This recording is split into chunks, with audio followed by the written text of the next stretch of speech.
Well, it's a very good evening to you. Welcome to the West Ham Weekly on the West Ham Voice on a Monday night. I hope you've had a good start to the week, because I know an awful lot of you probably haven't had a good weekend, and given yet another defeat at the hands of this time Brighton, last-minute defeat as well. It's left quite a bit of a sour taste in the mouth, hasn't it? I thought we kind of like hit the bottom, hit the low when we lost against, no, we didn't lose against, when we drew against Southampton at home last weekend. And then minutes away from a decent victory away to Brighton, we gave it away, didn't we? I'll talk about the game later on. I'll talk about all the headlights later on, about PSR, FFP, whatever you want to call it, etc. I've literally just come off the phone to Mr. Whetstone, who's tried to explain to me in about 30 seconds how we might be hitting, the threshold. But it's just too much to try and explain to you. So when I've got my head around it, I will do a separate show to talk about FFP. But as it stands, the headlines, obviously, as Claret and Hugh put out earlier today, is that, we could be breaking FFP rules if we're not careful. But that aside, we've always known, haven't we? We've always known that we've had to sell in order to buy players. But I'll talk about that later on as well. A few shout outs before I go into the chat. I've got to say hello to Dr. Dennis, Dennis and Leslie. And Leslie, who I almost got on the show after the game outside the Amex Stadium. You got away with it, mate. You were lucky that you were going the other way.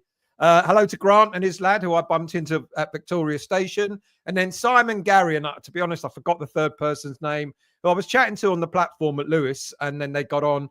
We chatted for a while and they got off at Haywards Heath. So good evening to you guys as well. And all the other usual suspects. I bumped into Dodsey and the lads that were with him. He's got a little entourage now, Dodsey. A little following. It's like that, Dodsey and his disciples. I'm sorry, lads. I'm only kidding. And by the way, me and Wiggy and Paul Peters were famous. I mean, look at that shirt. Not my shirt, Wiggy's shirt. Look at him and look how happy he looks as well. We were caught on camera and I thought I'd just put it up just for ego's sake. So let's go into the chat and say hello to everyone and see what you've got to say before I go into the show itself. Daniela, good evening to you. £50 million Spurs bid for Bowen. They can do one. I really cannot see Bowen going to Spurs. Even Spurs fans say it's utter BS. They need to get a new manager first. There you go. Very true, Daniela. Good evening to you. I hope you all watch the club YouTube on the Hammers girls spanking Crystal Palace 7-1. You'll never let me forget. If I forgot to put that on the show, I'll never, you'll never let me forget that, will you? Going to talk about that later on. Usual. Good evening to you, mate. I hope you're well. Who else we got? Toha, how are you, mate? Thank you for joining. I enjoyed the highlights. Martinez, 2 with the left, 1 with the right and a header. Cracking forward play. Can we get her to play for the men's team? Who else have we got here? Good evening to you, Kent. How are you, mate? After Saturday, I've become even less confident Mr. Potter is the man for a long-term job. I'm worried we're going to sell all of our creative players in the summer and bring in a load of plodders. I'm not, to be honest with you, Ken. I'm really not. I did a show this morning. I talked about how I think I'm kind of like, you know what? I'm at a point where we've had 3 managers who can't get these players to pass to each other a simple ball. And because we've been through 3 managers with a lot of the players who are similar, sometimes you've got to start looking at the players and going, how much of this is down to the coaching? How much is it down to the manager's tactics? And how much of this is down to the players themselves? I'm not going to lie to you. I'm not worried that we're going to sell our creative players. A lot of them think they shouldn't even be at West Ham United because we're not in Europe. And bringing a load of plodders, I think we're going to bring in a few players, so long as Sullivan doesn't interfere. I think we're going to bring in a few players that we've never heard of before, but they're going to be far from being plodders. And I can only compare that to what we played against on Saturday. How many of us heard of Baleba and various other players that played for Brighton at the weekend, who have now become Mitoma, who have now become good, decent players? And that's what I'm hoping that West Ham United are going to do under under Potter and McCauley. And so if that means selling our best players, our creative players, so be it. There's many out there who will be dying to play in the Premier League and, of course, prove themselves. So I'm no longer worried, to be honest with you, about selling all our creative players. Ken, again, so what I'm trying to say is I don't think he'll bring in the right players, and Saturday's just a sign of things to come. I hope he changes my mind. I'll be glad of it, but I can't see it. And I get that, and I totally understand that. If you remember when we were first linked to Potter, I thought, no, hang on a minute. This isn't the right man for us. He only took Brighton to 9th in the league. I know when he left Brighton, they were in 4th position. I don't think they ended up there. Well, obviously, they didn't end up there at the end of that season. But but what changed my mind, and I'm on the unsure step now. But what changed my mind was the first few games for West Ham, in the way we played and the way we performed under him. And I just thought, oh, hang on a minute, there might be something about this man that everyone else can't see. I don't know. But and then I listened to Gio's interview with a Brighton fan, and the Brighton fan was quite complimentary about Potter. And one thing that he said was, it takes time. This isn't a quick. You're not going to get a quick hit from Potter. It's going to take time, and you should just stick with him. And I get that. And he's been talked about being a project planner, about someone who will create teams, who create a really decent team, but it might take a couple of years. And yet, of course, something else I've talked about is we're not a patient bunch anymore. We want instant gratification, don't we? We want to be entertained, and we want to win. Not only, and I remember and I know we're not playing well. We're only playing a good half game at the moment, and not a good 90 minutes. But I remember when Lopetegui was here, people were saying, or even under Moyes, people were saying, oh, I don't care if we lose so long as we play well. Well, that's a load of tosh, isn't it? Really. So I don't think he will bring a load of plodders in. I'm going to be interested to see what he does. Of course, the summer transfer window is going to be crucial, not only for who we might bring in, but obviously who we might sell. Stephen, good evening, mate. I'm very good, thanks. I'm doing well, thank you. Good evening to you, Richard. How are you? I think that how much better things would be without Clarendon Hugh and Sean Whetstone spewing Sullivan's propaganda and dividing the fans. Do you know what? He ain't the only one that divides the fans. In all honesty, and I know Sean is a bit Marmite. Some people like him, some people don't. Probably more people don't than they do. But there are many other platforms, West Ham platforms out there that really do divide the fan base. Simon, good evening, mate. I hope you're well. Earthy playing up front for Bristol tonight. I was going to ask because he was the only one I couldn't talk about in terms of loan spells. So be interesting to see how that goes. Elbow, good evening, mate. Thank you for joining. Usual.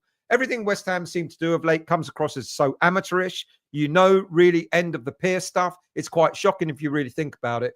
Well, we've got to look at the board in that respect, haven't we? And we've got to look at the board and think about how they've managed the managerial situation.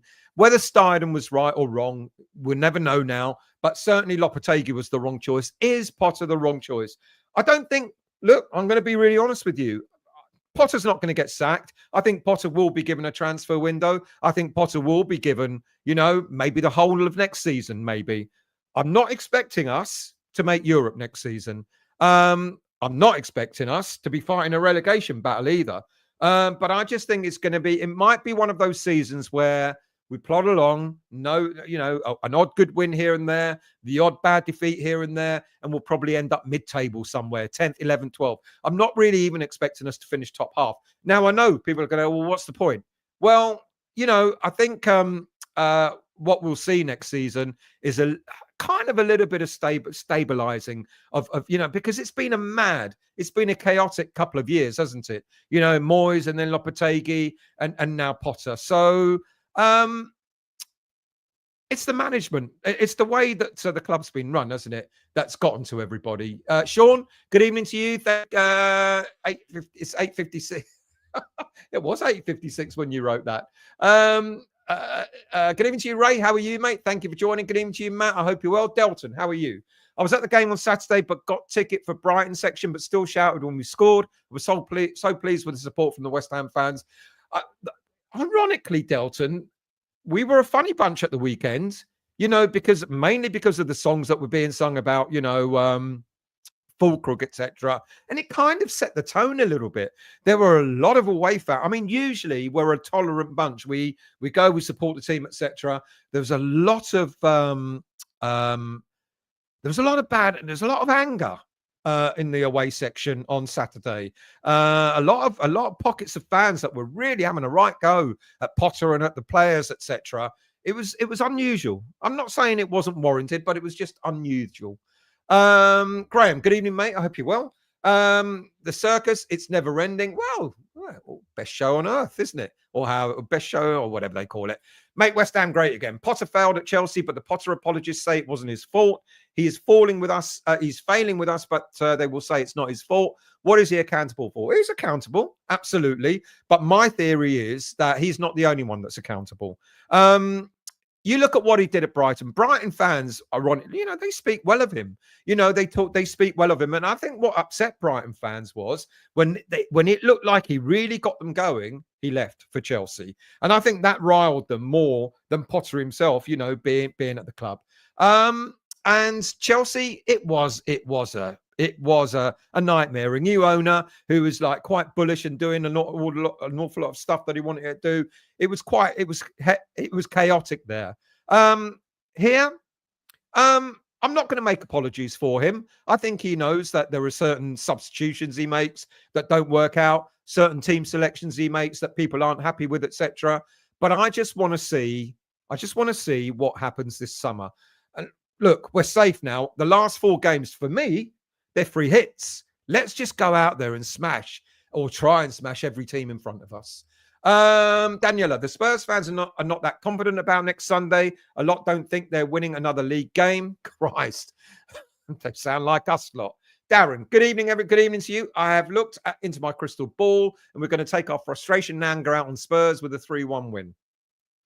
Fingers crossed, mate. Fingers crossed. Hammerette, good evening to you. Thank you for joining. I hope you're well. Dave, still 3 wins in 15 games, not acceptable. Totally agree.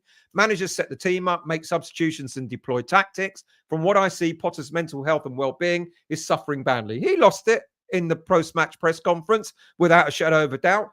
Look, I'll be honest with you.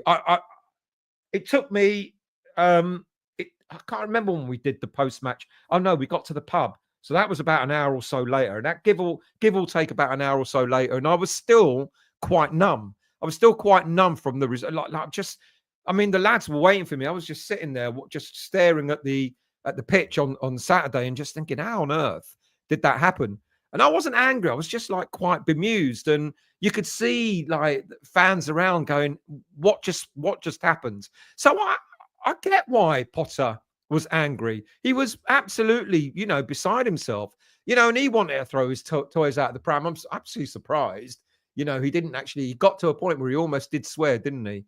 Let's scroll down. Mr. Evans, good evening, Paul. How are you, mate? Will I be on time? I think I was.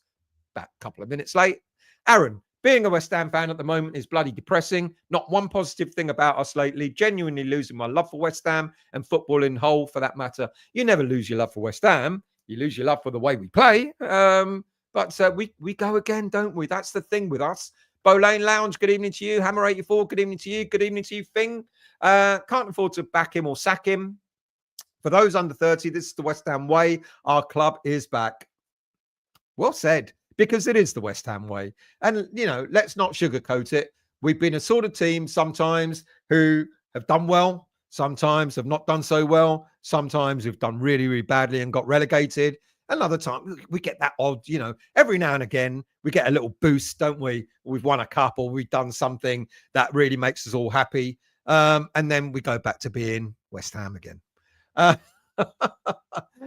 don't know, Peter. I don't think I was late, but I'll let you tell me what time I got on. Hammerette, usually get so pissed off after watching us play, but I made a promise to myself when I went to Brighton that I would no longer allow it to ruin my week as well as my weekend. So far, so good. That's the way to look at it. It's the way to look at it. Difficult, I know. Good evening to you, Steve. How are you, mate? Thank you for joining.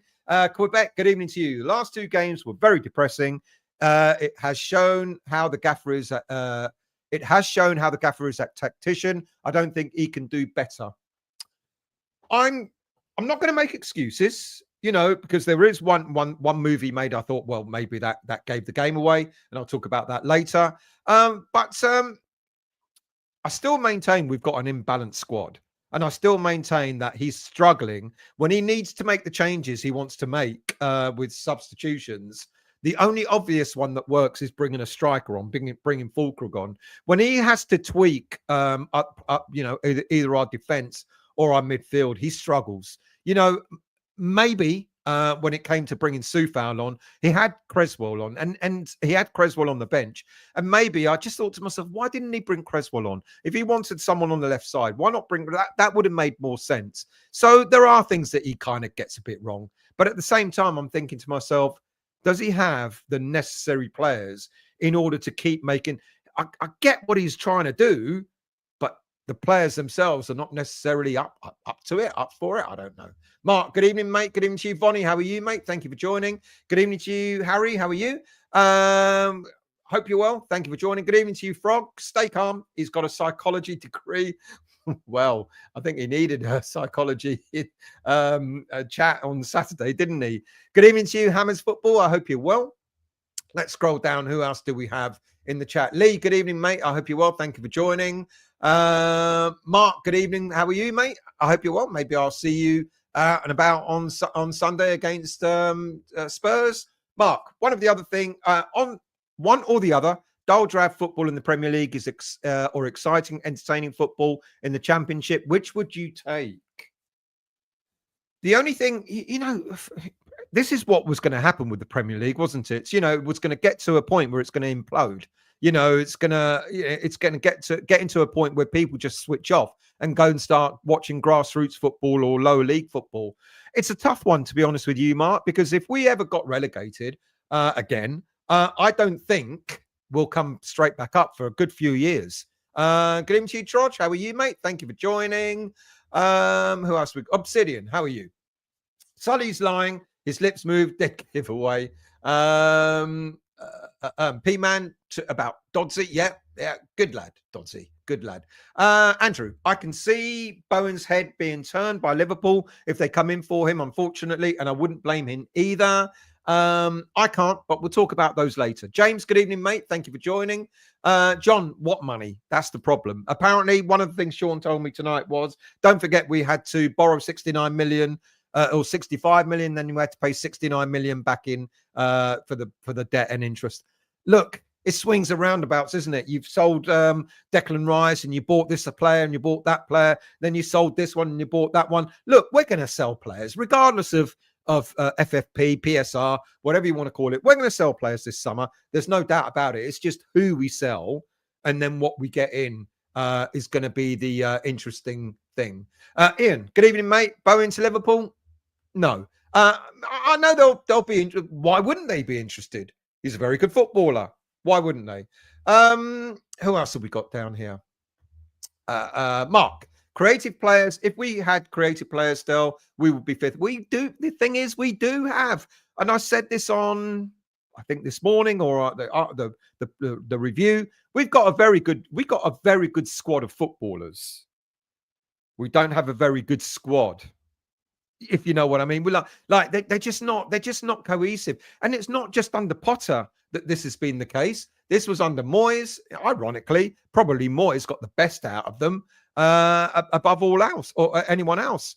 But we didn't get the best out of them under Moyes. We didn't get the best out of them under Lopetegui, and we're not getting the best out of them under Potter. So is it just the way they're being managed, or is there more to it than this? I keep looking at, for example, Kudus's body language. Now, look at the relief when he scored the goal. We were right behind him when he, sort of that roar that he gave out when he scored. But there's still something about his whole demeanor, and I just wonder, let's not forget, a lot of these players came to West Ham United thinking that European football all the way. When we bought Alvarez, when we bought Kudus, when we bought Paqueta, etc., we had European football to offer. We don't have it anymore. And all of a sudden you're starting to look around and asking yourself, are these players as dedicated as they were when we were still in Europe? Let's not forget, the players are on the pitch as well. You want to get us into Europe, you've got to perform. So it's a two-way street here. Delton, sorry. Please explain Potter's substitution on Saturday. I'll get to it a little bit later on. I'm just going to scroll down and get as many comments as possible. Then I'll get on with the show. Andrew, can we retrieve any of the 40 million we got rinsed from Wolves? We had our pants pulled down. I think he's one of the problems. I'm sorry to say it, but I think that Max Kilman, we always have to pay. You've always got to pay a premium for an English footballer or a British footballer, especially a British footballer who's got Premier League experience, even more so. And we paid a premium for him. Let's not forget, Lopetegui wanted him. He worked with him at Wolves.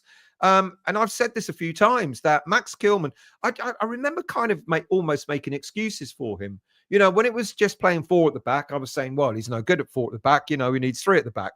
And then we were playing 3 at the back. Well, he's no good 3 at the back. He's got to be in the middle of a 3 at the back. And I kept finding reasons why Kilman wasn't necessarily performing to the levels that we were kind of hoping for. Maybe he's just not a £40 million player. Vonnie, still waiting to see what players Max Hahn can find in his database. Well, he's got Carl McCauley to help as well now. Trodge, and we under wages to turnover as so many players leaving in high wages. Well, that's going to be another big help, to be honest with you, with PSR. You know, because I think a lot of players that might go are on big wages. If Paqueta goes 150 million. 150,000 a week. If James Ward-Prowse goes, he's on 110, 115. Danny Ings on 120. Yeah, that's going to help without a doubt. Matt, I am subscriber 923. Thank you very much. By the way, if you're new to the channel, if you've watching the West Ham Voice for the first time, then if you enjoy the content, consider becoming a subscriber. Costs nothing to subscribe. All the content is free. And please hit the like button on the show of the show afterwards. Bladder, good evening to you, mate. Thank you for joining. Who else have we got here? Bowen needs to join the top 4 side. Not yet. Mark, as you know, my son-in-law is a Brighton fan, and he said Potter will be decent, but needs time. But our fan base are becoming fickle and losing patience with the club. This is what I heard about the Brighton fan that was on Gio's show. He said much the same thing. He needs time, but you're absolutely right, Mark. Are we going to give him time? Trodge, if Potter goes, can we sack Brady too? Yeah, chance to be a fine thing. John, good evening, mate. When is Sullivan going to figure out that it might be worth paying someone money to get a decent manager on board? God knows how much potential money we've lost between Lopetegui and Potter and all the other managers. And I've said this before, John, as well. You know, you think about the inconsistency from one manager to another. There's been no consistency between. You get this manager in, he's got these ideas and he wants this group of players. Then he goes sacked or whatever, and you get another manager and he's got completely different ideas. So you start again with the squad and so on and so forth. Then another manager, start again. We've lost a shed load of money, mate. Ian, look at 41. His game's gone from strength to strength at 41. Who's 41 and his game's gone from strength to strength? Harry. I hate to say, I watched the fight Saturday. Their stadium on White Hart Lane looked amazing. Go there. You know, I won't lie. When I go and watch a game at Spurs, when West Ham play at Spurs, and I look around and I think, yeah, good stadium. AT. Evening to you, mate. I just seen Millwall level on points for playoff places with 1 game to go. Derby next season, surely not. Imagine that. Hammer it. I've come to the conclusion that Potter is here for now and very, very likely next season. It won't do us any favours by getting angry every week at someone, at something we have no control over. Good point. Very good point. John, we are not selling Bowen, not at any price, nor any top player in the squad. We need them. Well, we will. It's just a matter of who will sell. But Bowen, I don't think he'll go. Elbow. I think it's time that somebody somewhere in the world of West Ham admitted we screwed up moving to the Soulless Bowl and put a plan together to build a proper foot. I'm a bit rankled by this one because I've said it time and time again. Yes, the stadium is not the greatest. But we as a fan base, you know what I'm hoping for on Sunday? I'm hoping on Sunday that when it's kickoff, everyone's in their seats. I'm hoping that when it gets to halftime, everyone is still in their seats and not pissed off to get themselves a burger and a beer 10, 15 minutes before halftime. And then I'm hoping that when the second half starts, everyone is in their seats and not still eating their burger and drinking their beer and walking in 10 minutes after the game, second half has started. And I'm hoping, because it's an afternoon kickoff, that no one's got to rush off for their train and we're still there on 90 minutes cheering the players on. That's what I'm hoping for. So in other words, yes, the stadium's not great, it's not perfect, but we as a home fan base need to start getting there.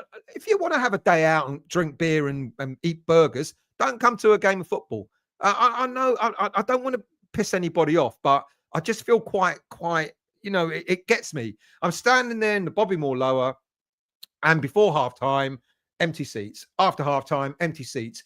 At 10 minutes, 15 minutes to go before the game's over, empty seats. Like, how much of the game are you actually watching?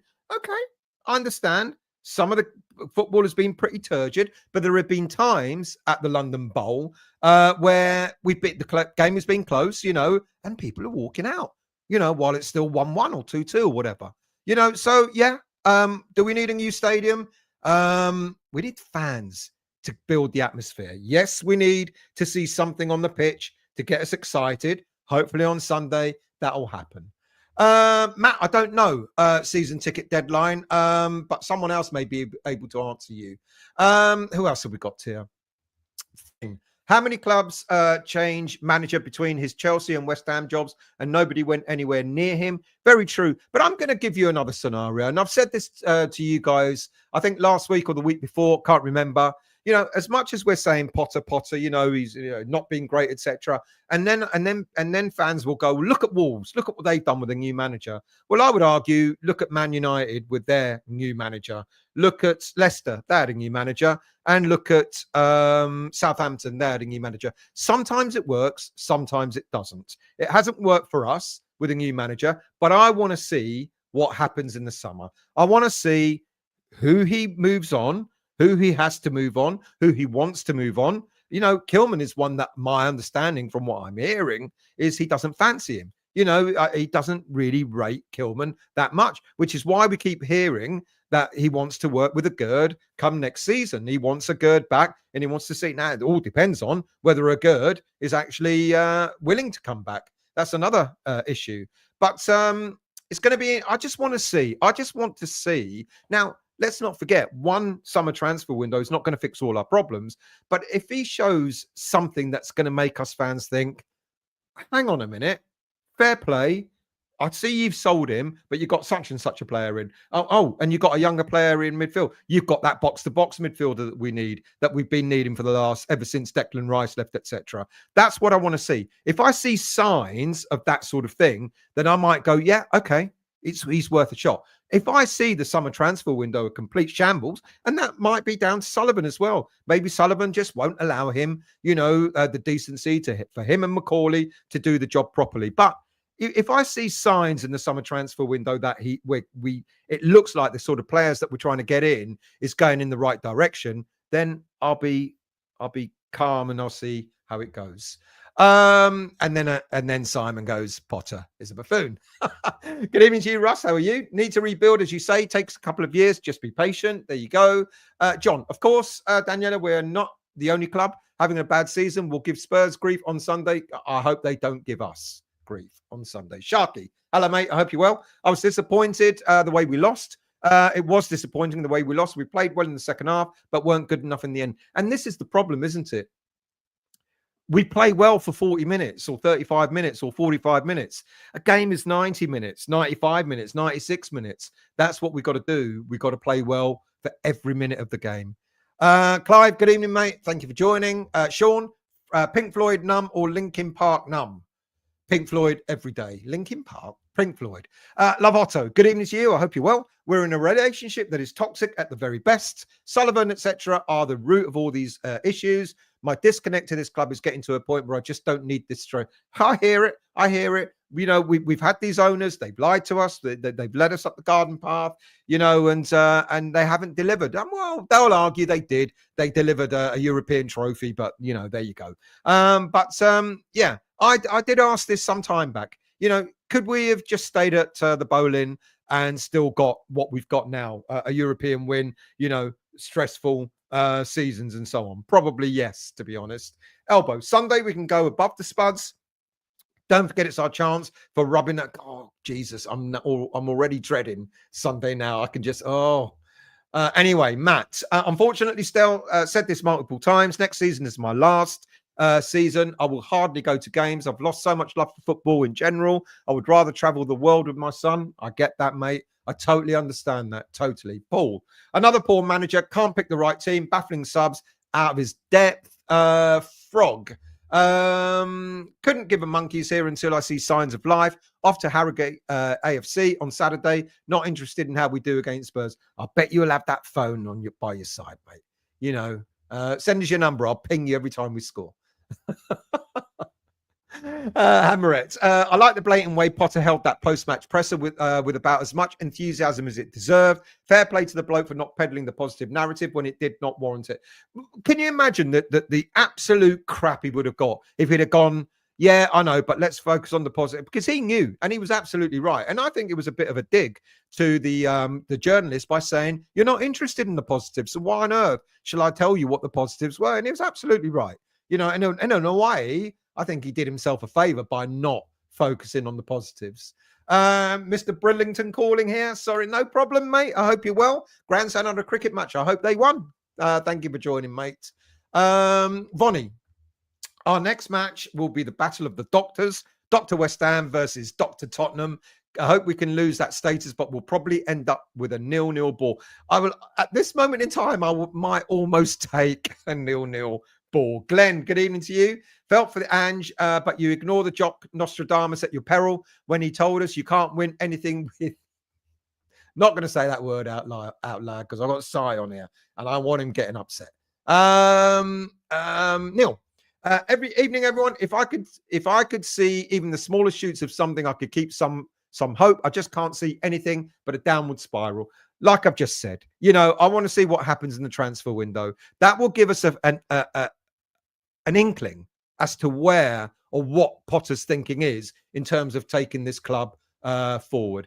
Up the Toffees, good evening, mate. Thank you for joining. Did anyone enjoy the numerous blue flares and Liverpool's celebrations yesterday? I hope you're well. Thank you for joining. Obsidian. Not sure Antonio will play again, to be honest. Weren't his legs smashed pretty bad? They were. And if anyone had listened to the Mark Noble interview he did with, and I can't remember who, he was at a golfing tournament, Jack Wilshere's golfing tournament for charity. And he was asked a few questions about West Ham, you know, why the season was going so badly and all that sort of stuff. And there was chat about Antonio again. And I think Mark Noble's comments were quite telling. He's kind of like, you know, he focused on, he was lucky to get out of that car alive, is what Noble said, or give or take those sorts of words. So I think you're right, Obsidian. I don't think we will see him playing high. He may be retained. He may be retained, you know, backroom staff or something like that. But playing, I don't know. Jason, good evening to you. I hope you're well. Vonnie, just remember Sean told us season ticket prices were going up. So probably means we have loads of money to spend. Let's hope so. Let's hope so. John, if Potter had come in at the start of the season, then we would have been in the top half of the table, not near the end of it. We don't know that, do we? So I guess next season is going to be quite telling. Trudge, he had a decent second half, but his goal was a tap in. Are you talking about Kudus? I don't care how he got it. I'm actually really pleased that he actually scored. Andrew, as much as I like Paqueta and Kudus, they look like they checked out a long time ago. I'd regrettably sell them both. Yeah, I'd regrettably sell them both as well. Jason, I like Potter's reaction. He finally realised he can't trust the players and looked totally peed off. No more Mr. Nice Guy, thank God. Well, let's see what he's going to do. I mean, he's only got the squad he's got available to him. You know, the under 21s. I bring Josh Ajala in, but the under 21s, you know, they're playing playoffs and all that in Premier League too. So he's probably not going to want to disrupt that. But he's got what he's got. But how is he going to set the team up against Spurs on Sunday? I just don't know. Trudge, Paqueta looked good for periods, but then, of course, he is to blame for not closing down properly. I can't just blame him. We all sat back, you know, for both the first goal and the third goal. You know, we all sat back on our 18-yard line, and Paqueta felt no choice but to go forward. I mean, they're two great strikes, but they shouldn't have got that amount of time to shoot, should they? Lavotto, no, I don't believe this is a player issue. This is top down, poor again by the club with Potter. This is the level of the club, Sullivan. I think it is a player issue. But at the same time, I totally agree with you as well. The club is not run. I've said this many times. They're good business people. They're not good footballing people. And that's been the problem. And then when Tim Stein came in last year, we thought, great, here we go. We're going to start doing our business in the proper way now. And that went to pot as well. And now Sullivan's back at the helm doing transfers and all that. Now I'm relying on Macaulay. I'm relying on Macaulay. Anyone that watched the show I did on Macaulay a few days back, please watch that. Talk about his strategy, how he approaches the transfer market, etc. And I'm a tad excited, but I'm only excited if Sullivan allows him to do his job, because he may well bring in some really decent talent at a fraction of the price for paying for a top, a big name player, etc. That's what I'm hoping for. Frog. The problems are systematic at West Ham. 50 changes of manager and summer windows won't solve jack. We ain't seen nothing yet, in my opinion. This is the problem. Too many changes. We need that continuity. We need, ironically, I thought we kind of almost got that under Moyes, ironically, but he became obstinate. He became stubborn. He was doing things his way. The irony is that Moyes spent probably wasted a lot of money on transfers, buying players that were no good, selling players too cheaply, and all that sort of stuff. But the closest we had to continuity, ironically, has been under Moyes. I want Potter to succeed. I don't care next season if we just stabilize ourselves, get us to mid-table. What happens then the season after is what I want to see. But we've got to get to that stage first. Finn, Real Madrid offered £300 million from Mavropanos this morning before the power outage.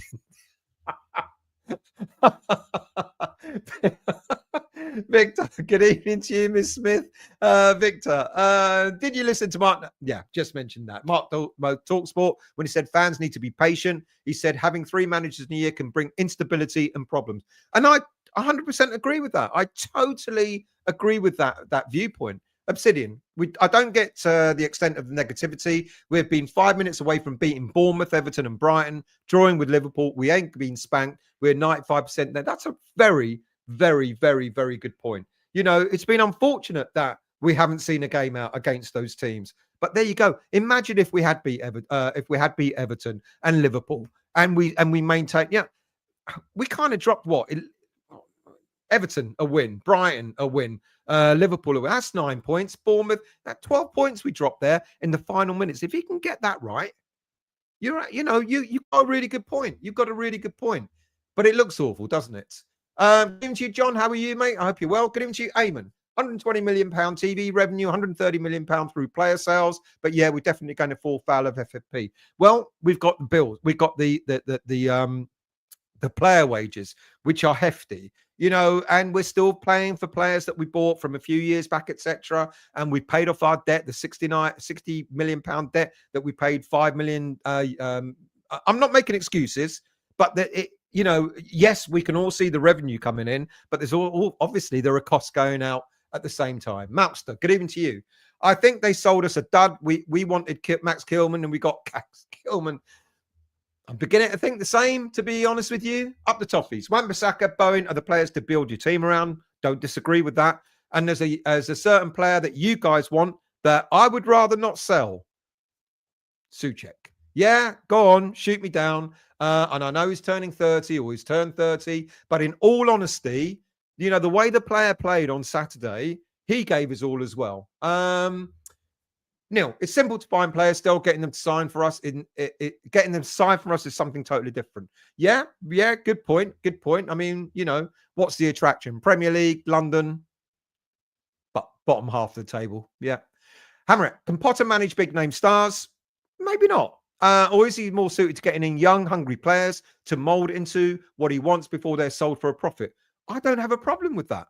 I actually do not have a problem with that. If we sell our big name stars and we get in the younger players, up and coming players, young, hungry players who are going to fit them. And then out of those, we sell 1 or 2 of them and keep, the other 2 or whatever. And then buy the next 2 up and coming players. I'm good with that. That was the model that they had at Brighton. I don't mind that. Garino, good evening, mate. I hope you're well. Delton. We need a positive manager who's very assertive with his tactics and knows square pegs and round holes. Clive, one of my mates is a Brighton fan, reckons Potter is just the one to polish the pearls. The real coaching is done by the other coaches. Well, that's fine. Coaches are coaches. They're all there to do a job together. John, how about we hire a director of football? That didn't work twice. Well, whatever you want to call him, head of recruitment, director of football. We had Husilos, that went badly. We had Steiden, that went badly. Unfortunately, Sullivan is never going to do that again. He's never going to bring a director of football again. Elbow, as I said on Saturday, Stowe, how many players would we keep in a perfect world? You look at them, you know, this is my problem. You know, you get a manager in, he's got all these players, they're all meant to be world class or near as damn it, etc. Can't get a tune out of them. That manager goes, bring in another one. Can't get a tune out of them. That manager goes, bring another one. Maybe it is maybe one or two of the players that have got to take a good hard look at themselves as well. Garino, we spent 50 million in January. 2 signings have made a big difference. Wolves spent 50 million in January. 2 signings have made a big difference. We got half a fit loan player in because we're skint. But we did bid £51 million for Jhon Duran, apparently. If you believe that, you believe anything. Victor, frog in the wall, yes, but they are a better run club. That's the thing, better run clubs. When we look at the one thing that we're falling behind on, and I'm not envious, but what we're falling behind of is the way the likes of Brentford, Fulham, Bournemouth, etc. are run. You know, Brighton as well, they're run. You know, they're running, there seems to be a system. Seems to be a process, you know, steady increments, steady improvements, etc.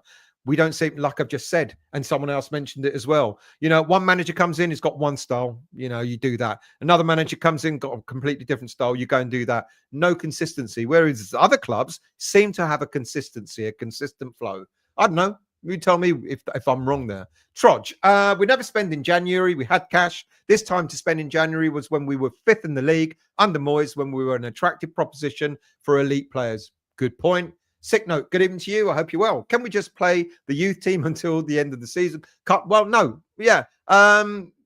They've got their own challenges. You know, they're in the quarterfinals of the Premier League 2. And I want them to do well. You know, but they've got 1 or 2 smashing young players there. Josh Ajala, people. Josh Ajala. Let's scroll down. Miss Smith. If you don't leave at 39 to 42 minutes, you can't get a pint and have a smoke. They work those kiosks like they're embedded in amber. I've seen sloths quicker than a jigsaw puzzle. Fran, good evening to you. Come back, Av. All is forgiven. Pierino, good evening, mate. Thank you for joining. Still, there's nothing for the fans to get. I hear that. I hear that. Hence, they want to spend as little time in their seat. Don't go at all. Then, you know. My point, Pierino, is sometimes, you know, a game is coming to an end. You know, it might be drawing, and then people are going, "No, fuck this. I'm going." Why? You know, stay until the end. You know, it's only 5 minutes to go. I get it. I get the evening games when you got to catch a train home and all that. But middle of the afternoon on Saturday, what you got to do? Go to M&S shopping or what? Garino, modern fans, in the good old days, you just got pissed up before going in, held it in till after the whistle. Snowflakes these days, no stamina. Pierino, I never buy in the stadium, but I do feel envious of them drinking their beers and having a laugh whilst I'm watching the goal. I get that bit. I get it. Delton, I'm a football purist and I get angry, frustrated when I see my team play uneducated football and managers set up teams to play non-attractive football. You know, the irony is our football has been all right, just for a half, not for a whole game. Who else have we got here? Clive, I've just been relieved of the need for meds. Got a clean bill of health today. Just have to carry my spray now. I hope you're all right. I did message you, and I hope everything's okay. Good evening to you, Daz. How are you, mate? Thank you for joining. Daniela, still 100% agree with you about the fans in the stadium. Like I said early, the fan base need to accept that this is our home. We're not going back to Upton Park, and a new stadium is years away. Unfortunately, true. Dick, good evening, mate. I hope you're well. Fourth from bottom, enough said. Natasha, good evening to you. Thank you for joining. Big game against Tottenham on Saturday. My God, if we can't raise our game for that, I don't think we're ever going to be able to raise our game for anything. Nil. If ignoring the shite football and the shite running of our club for so long is what now counts as a genuine supporter, I can live with the description fickle. It's not ignoring it, trust me. The football hasn't been great. The running of the club has not been great for a long time. Trodge. So Potter thinks midfield of Ward-Prowse and Souček, Bowen up front, not on wing, and a back three with a Gerd is the answer. No, I don't think he does think that, to be quite honest with you. I was glad Souček was back in the team on Saturday. I really was. I think we missed him in the previous two games. I think he would have made a difference. And he proved that by the way he got himself about. And that was a great diving header. You know, how often do you see diving headers these days? You know, so no, I don't think he thinks that. And that's what I mean about, I think the squad's imbalanced. I don't think he's got enough. I don't think he's got the sort of players there that he wants to use. And that's what I'm looking forward to in the summer transfer window. I want to see him go out and buy 2 or 3 centre-backs. I want to see him go out and buy 2 or 3 central midfielders. I want to see him go out and buy maybe 1 or 2 strikers. That's what I want to see. Yes, there are other positions I'm sure you can argue that need to be replaced as well. But I want to see 2 centre-backs, 2 or 3 midfielders, and 1 or 2 strikers, you know, and make a big difference. Andrew. We're already being linked to Burnley's Josh Brownhill and their French centre-half. Don't listen to the utter bollocks. We've been linked to Josh Brownhill for about 3 seasons in a row now. Christian, lots of problems with our stadium, but I think it's just too big. 35,000 at Upton Park was perfect. It absolutely was. And if they extended it, as they had the permission to do so, we would have had a capacity of 45, I think it would have been. More than enough. It would have been ample. You know, for the hardcore fan base. Yes, you can get 60-odd thousand in the London Stadium, but as many people are saying, there are more tourists, and I'm not talking about West Ham fans that can only go once or twice, etc. It's the fans from other clubs that go, it's worth paying a season ticket for whatever it is now, the cheapest one, because if I get to see 6 top teams at West Ham, at that stadium, it's paid for. It's paid for itself. Alex, I really hope Millwall get in the Premier League. It will be something to look forward to. I hate Millwall. My God. I'll tell you what, they'll reshape the stadium for us, even if we don't want it. That would be an interesting day out. Morel, Sunday we'll be telling, let's see if there's a reaction from Potter and the team. Maybe that outburst might be a wake-up call. Anthos, good evening, mate. I hope you're well. Fancy a flutter, 3-1 to us against the Spuds. Don't ask me how we'll score. I won't ask you how we'll score. I never bet. I'm not a betting man.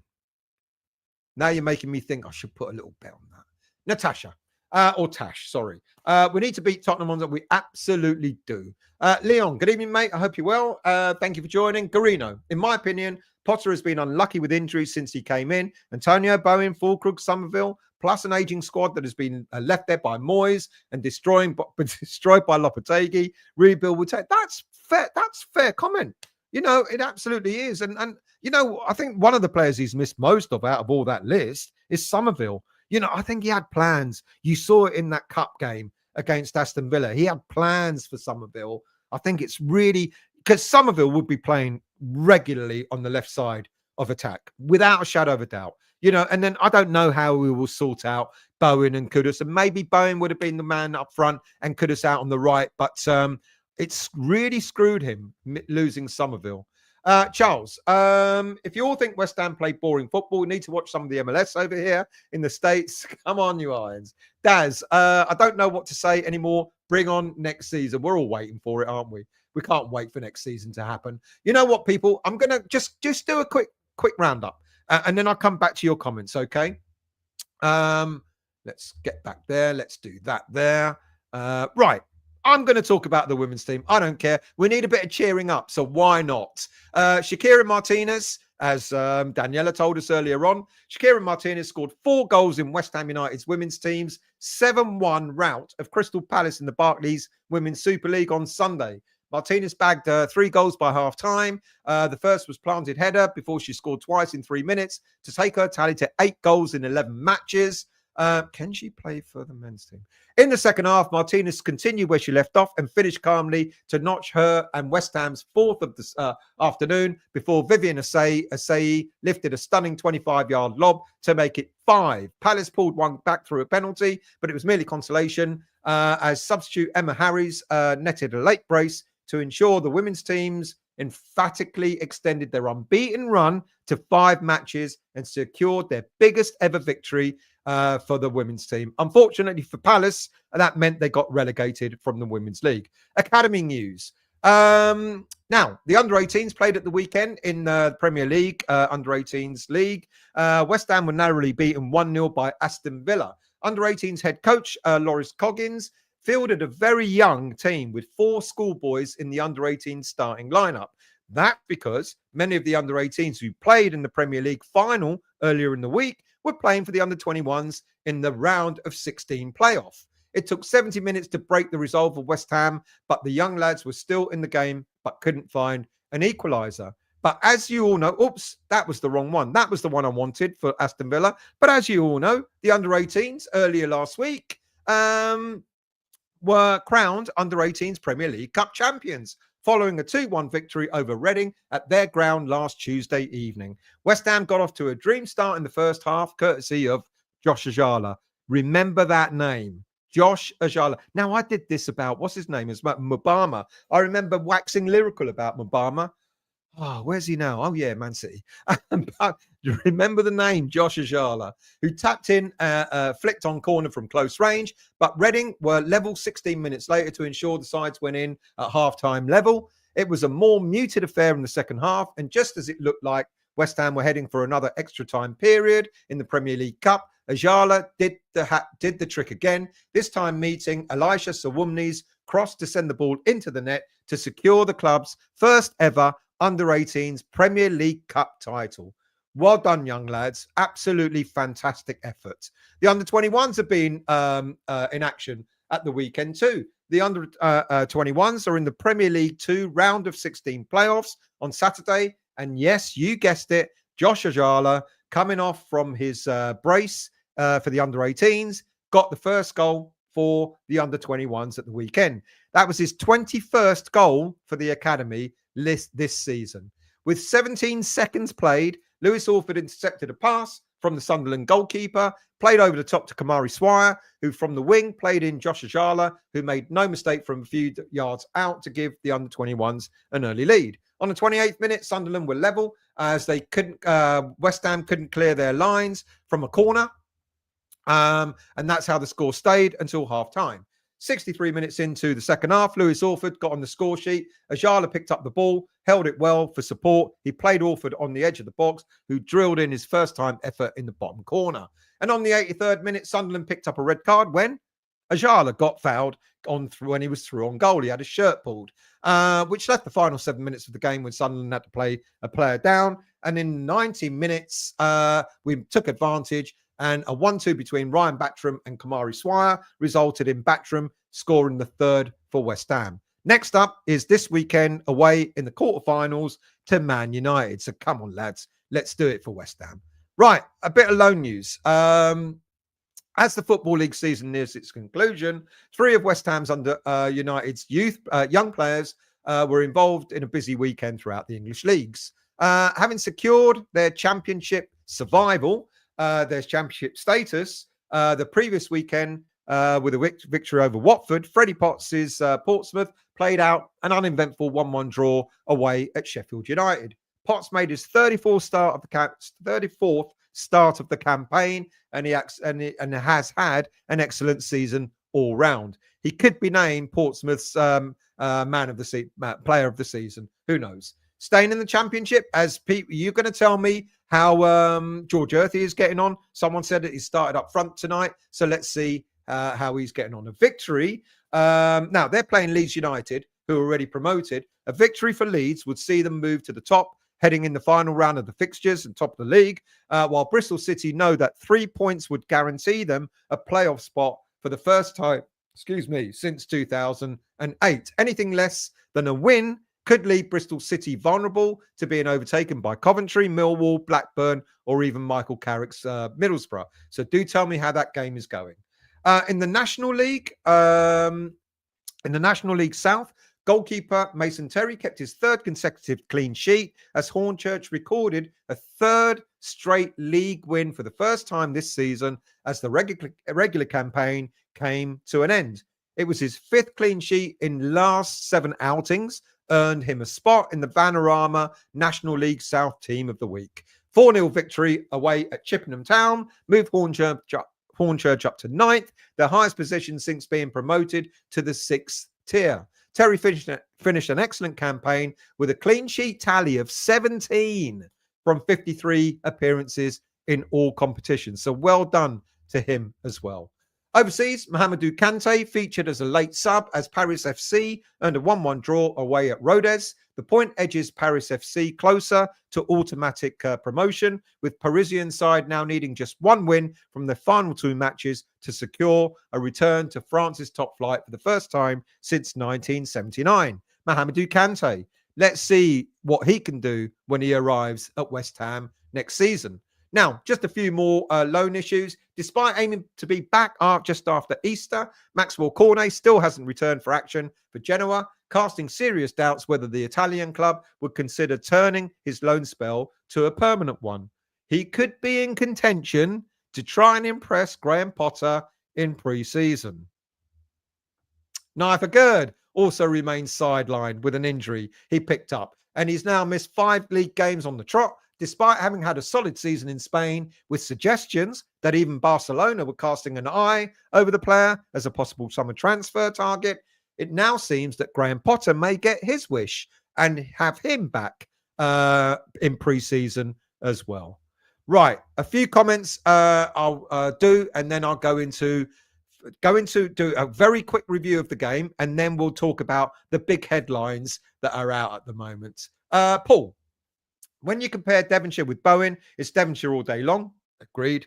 Alan went down the line, cut inside, whereas Jarrod can only cut inside and inhibit the right. No, I like Bowen, but Devonshire. Come on, when you think about Devonshire playing on the pitches that he played on all those years ago, compared to what Jarrod Bowen is playing on, Devonshire nowadays. Devonshire, what do we think? 120 million pound player. Andrew, beating a poor Spud side who will most probably be second string will not be any kind of barometer, will mean no, it will mean the earth to me if we beat them. I don't care. They can put out a bunch of kids so long as we smash them. I don't care. Nick, good evening. I hope you're well. Who else have we got? Eltel, West Ham need new owners. Sort the mess out like we did at Everton. If only. Clive, just imagine we sell Kudus and Paqueta, 150 mil. Sullivan buys a 15 million pound plus striker plus 3 or 4 other pound shop specials. Where's the sense in that? That's not what's going to happen. Well, I hope that's not what's going to happen. You know, what I'm hoping for is what I said about last week, you know, about Macaulay being involved in the transfers. Let's hope. Now, you know, if Will Salthouse, you know, has a word in Sullivan's ear and goes, I've got some players for you. Will Salthouse has actually got some decent players on his books. Let's just hope it's not the Callum Wilsons of this world that he's going to try and get to West Ham. Delton, the players must be frustrated with different tactics. Bowen playing right side, then centre forward. Soufal going to left back. Soufal going to left back was disappointing. It was. Nil. Sullivan won't walk away until he's bled every penny he can out of the club. It's not his money. It isn't his money, but I get what you're saying. Nick, Potter's press conference immediately made me think of Roy Keane's baby. What a baby meme. The bloke ain't even under pressure yet, and we're all criticizing player mentality. He did lose it, didn't he? Jason, agree, Stel. He's stuck with these players for now, and like us fans, just want the season to end so he can get to work bringing in his own players. Miss Smith, robbing our club of its identity and heritage and home doesn't translate as good business people. Google translates accomplished thievery, slow hand clap. Anthos makes a mockery of the time when we were relegated on 42 points. How the Premier League has changed. Garino, Every summer, the same source says we have no money, yet every summer we spend. Last year, 150 million. The year before, it was more. Usual sources putting out the usual stories for the usual motives. I can't disagree with that. You know, we are always told that we don't have any money, and then miraculously we go and buy players. Iron Disciple, Potter was a bit exhibitionist in his press conference, seemed a bit peppered up for optics, forced outrageous impressions of fulcrum. I don't think it was forced. I don't think that was a false outright. I think he was mightily effed off. I really do. I just think he's just been beaten by his, his previous club, etc. And I think apparently the Brighton fans on that side, where the dugouts are, I think they would call him in, wanker and all that sort of stuff. So that must have gotten to him as well. I don't think it was forced. Eltel, in the last 6 years, Everton had 6 managers, crap football, 6 different managers, players. You go the same way if you don't sort the owners out. Yeah. Nick, I don't disagree with that, Eltel. So we left Upton Park to become what Brighton were 5 years ago. I think we have gone backwards. There's just no doubt about it. Who else have we got? Hammerett. The entire season has been screwed from the start. All we can do is hope that the summer window is successful. We can crack on next season with the ability to see out a 90-minute match. I agree with that. But what's a successful summer window going to look like? That's the thing I'm worried about. I'm worried that a lot of fans think that if we sell our big name players, that we're going to replace them with big name players. I don't think we're going to do that. I don't think we're going to do that sort of thing. I think we will be buying players, who are in the 20, 25 million pound bracket, something like that. Players who are probably just ready for the Premier League. Where it will take us, kind of what Nick just said, going back, Brighton 5 years ago, it might only take us to mid-table. That's what I'm expecting. It's not what I want, but that's what I'm expecting. Am I expecting, no matter what happens in the transfer window, even if it's, let's not forget, we were patting ourselves on the back last summer saying what a great transfer window it was. Look where it's got us. So for me, a successful transfer window is going to be getting players in that want to play for West Ham. I think that's all we can really ask for. I want players that are going to be able to, are going to want to play for this club, and hopefully do our best. Do I think we're going to get into the top 10? Probably not. I said earlier in the show, we might get to about 10th, 11th place.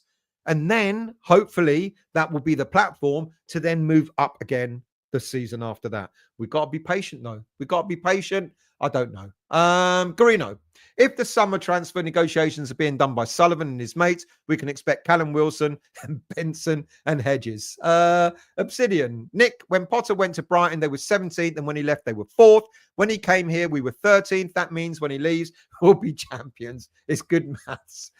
Elbow, let me make a point about the stadium. Spurs had a world-class revenue busting stadium. It works on many levels. The Olympic Stadium is running track, trying to just football. Yeah. And Spurs are just one place above us in the Premier League, and they've got a state-of-the-art stadium. Sometimes you make your own atmosphere. I've said it before, even if we're playing on Hackney Marshes, it's the atmosphere you make. And I agree with what people said earlier on. You got to have something to cheer about. I get that as well. Darren, Daniela, Stuart, I'd make Souček captain as well. He should have been from the start. Souček captain? Wouldn't say no to that. Bit late now, but I don't know. Nick, Obsidian, I know, mate. Don't know why I'm worrying. I can definitely see Sullivan delivering Mitoma, McAllister, and Caicedo equivalents. Well, I can't see Sullivan doing it, but let's hope that Macaulay is allowed to do it. That's the stage where I think we've got to get to. Garino, stay until the end. Watch the Oppo score a couple. All right. Daniel, I'd keep Bowen, Skulls, Wan-Bissaka and Steve-Bowen. Souček is also replaceable, as there's others that can do better and give more on the pitch over 90 minutes. I'm in two minds with Souček, because every time people tell me Souček is not worth having, Souček comes back and demonstrates why he's worth having. He's done more for West Ham, ironically, than some of our big name stars. Montana, ship all of them out, please, as soon as possible. Pygmy, Brady, and Potter too.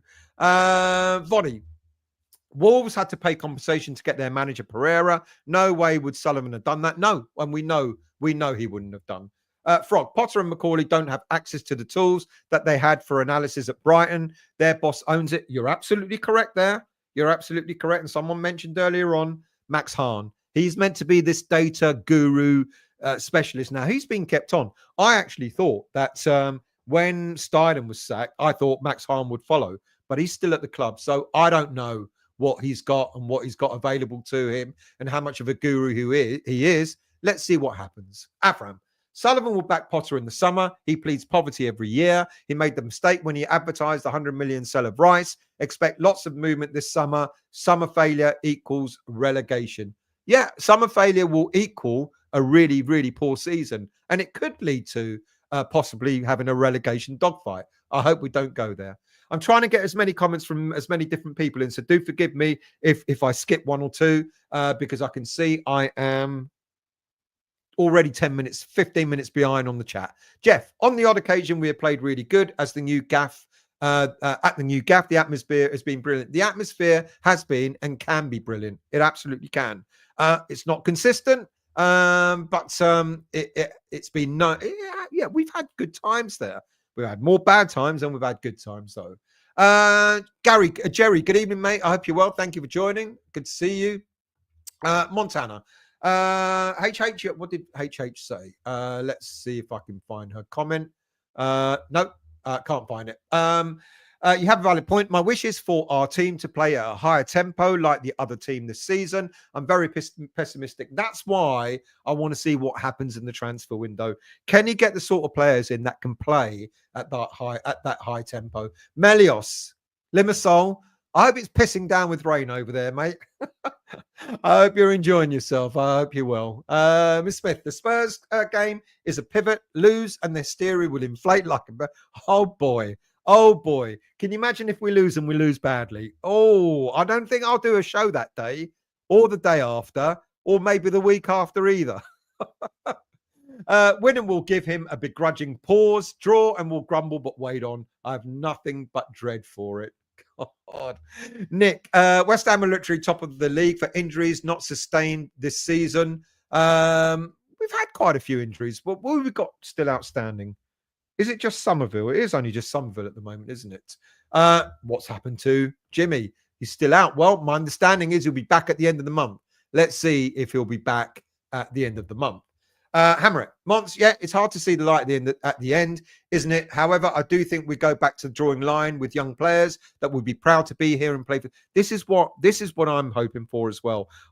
Look, do I want to see the likes of Kudus and Paqueta go, especially to other Premier League clubs? Of course I don't. Of course I don't. I'd rather, if we're going to sell these players, let them go abroad. But we know at least one of the current players that we've got, big name players or whatever, is going to go to a Premier League team. We know it could be Kudus to Liverpool, it could be Paqueta to Man City or whatever. We know that's going to happen and it's going to hurt because you know what's going to happen when they go to that club. They're going to be, Kudus. I reckon if we try and keep Kudus, I think he'll come good again next season. I don't think he'll go through another season that he's been through. And you know what's going to happen? We're going to sell him to Liverpool, and all of a sudden he'll hit the ground running. First game, he'll score a bloody brace and all that sort of stuff. That's what will piss me off. What was the point you were making? About getting young, hungry players in. If we sell all these players, then that's what I want. I want to see us get in. I don't care at this moment in time about big name players. Brighton did it, with likes of Mitoma and João Pedro and all that. They weren't household names. They've become household names and they've done pretty well at Brighton. Okay, Brighton is still mid-table. That's why I'm suggesting that I'm not looking at, not that I don't want it, but I don't think, we'll get much higher than around 10th, 11th, 12th place next season. But then build on that. Build on that for the season after. We can't go from where we are now. Well, Forest did it, I guess, but not many teams can go from being where we are, and we are right at the bottom, right in the doldrums. And as people have said, if we didn't have three really poor teams, we'd be relegated now. There's no doubt about it. But we can't go from that to thinking that we're going to be competing for Europe next season. I'd love to see it happen, but I don't think it will. Let's scroll down. Darren, don't understand why fans keep saying Potter needs his players, which has made him struggle, which, to be honest, ain't true. Look at Wolves manager. He hasn't got his own players yet. Look how well he's done. Yeah. And then I'd argue, counter argument, look at Amorim. Look how badly he's done, who's come in midway through the season. Look at Van Nistelrooy at Leicester. You know, he came in mid-season. He's done badly as well. Look at Southampton. They had a new manager. So sometimes it will work. Sometimes it won't. You know, it's just unfortunate that ours hasn't worked. Trudge, someone said Wolves manager spent 50 million in January on 2 players. I think that's what someone said earlier on. Kim Joe, good evening to you. His brother's at Man United, isn't he, from Arsenal? Whose brother? I don't know. Montana. I was not sure about Potter. I've seen that he has implemented his system, and it has exposed a lot of players. You cannot play his way without pace. I agree. Again, I go back to that's why I'm waiting to see what happens in the summer window. Is he going to get the sort of players that can play his system? Shy, I'd rather stick pins in my eyes and watch women's football. Women's rugby, however, is a different ball game. Tut, tut, tut. Montana. The funny thing about our club over the past 20 years or so, we're being run as a circus, no matter the owners. That is also true, whether we like it or not. Our previous owners weren't that much better. The Biscuit Barons. Charles, would like to see Nick have a chat with you still. Yeah, should arrange that. We have talked about it before, just never done it. So yes, we will arrange that. No, Stella's a lifting spirit, and that's a good thing. Well, we can lift or bring each other down. Let's see. Montana. The thing, God, that would be interesting, wouldn't it? Our completely different views. Oh, it's not a battle, it's a conversation. Montana, the thing that really depresses me is that Moyes has been the only man to get a tune out of these players slightly. Good point. He's got Paqueta playing again, I guess. He still hasn't got Kudus playing very well. But here's the irony, people. Who was the last manager that got these players playing half-decent football? Oh, yeah, the guy that we let go of. Finn, we offered Maidenhead Kilman back for 3, and they said... They said no. Right. You know what I'm going to do? Because I need a sip of water. Let's go into the match analysis, shall we? And talk about the game just for a few minutes.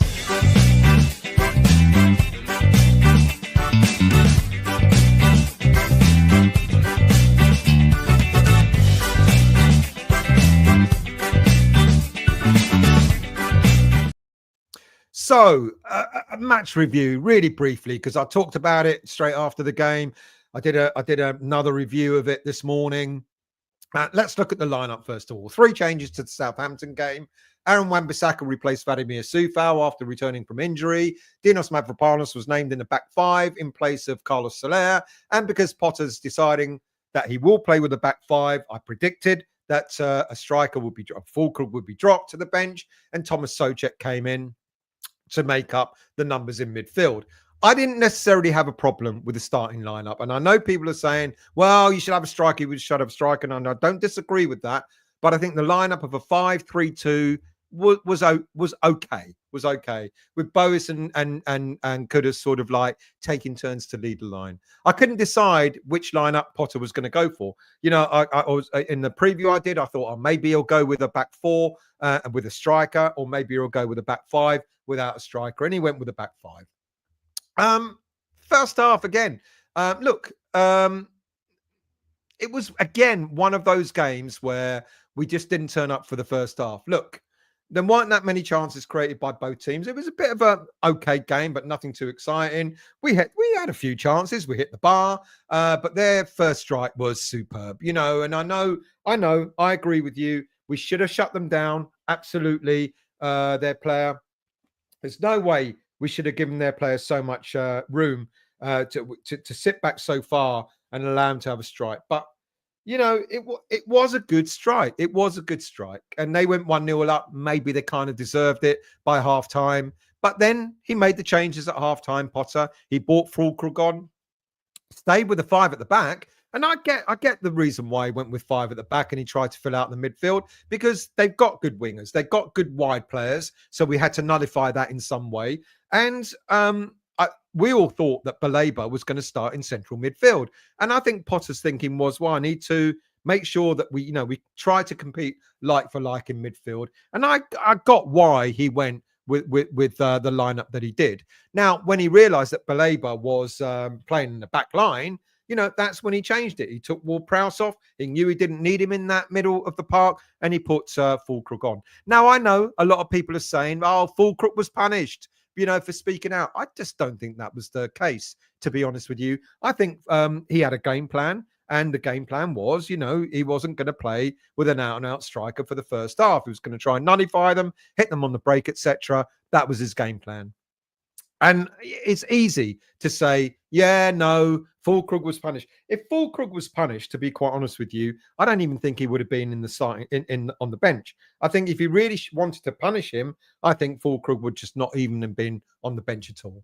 Look, it got better. We got into the game in the second half, in the way that we then set ourselves up. We had a target man. Fulcrook made everyone tick. Could have started playing. Paqueta started playing.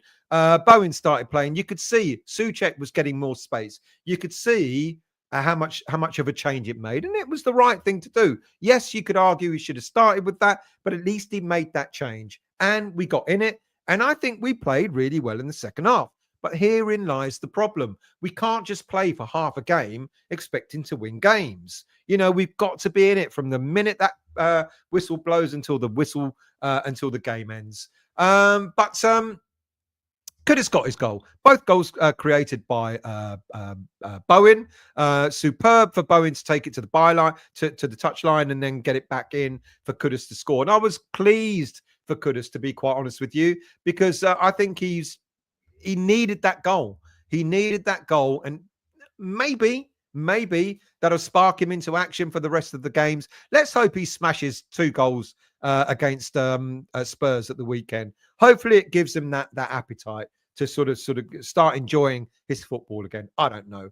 And then the superb ball that Bowen played in for Thomas Souček's goal. Like I said earlier in the show, how many diving headers do you see these days? That was just a great goal. We were just behind the goal to the left of that, and you saw him flying in. What a header! And this is Souček gets a lot of stick, but he doesn't from me because he delivers. And he's one of those sorts of players. I'm really in two minds. He's turned 30. He's got, I think, a year left on his contract. Could be. I'm not sure. I think he might have a year left on his contract. He wants an extended contract. But then at the age of 30, this is when you start saying to yourself, at that age, yes, you're right. You're doing well for us. But if we got, I don't know, 20 million back for him, more or less what we paid for him after 5 years of service, and then use that 20 million to go and buy ourselves, a younger midfielder, would we be too upset? Probably not. But of the players that are being touted to be sold, like Alvarez and various others, I would sort of say to myself, maybe, just maybe, keep Souček for another year. Even if he doesn't get to start every game, he's got something about him that's different, and really useful as a good squad player. So I'm in two minds. I get it. If we sell him, I won't, lose sleep over it.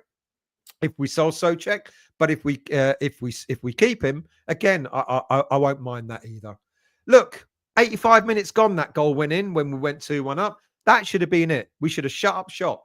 But as again in previous weeks, we sat back deeper and deeper and deeper, and then we invited Brighton on us. And then the substitution that Potter made that you're all talking about when Soufal came on for Emerson. I don't know. I couldn't see if Emerson had got a knock, which is why he was taken off.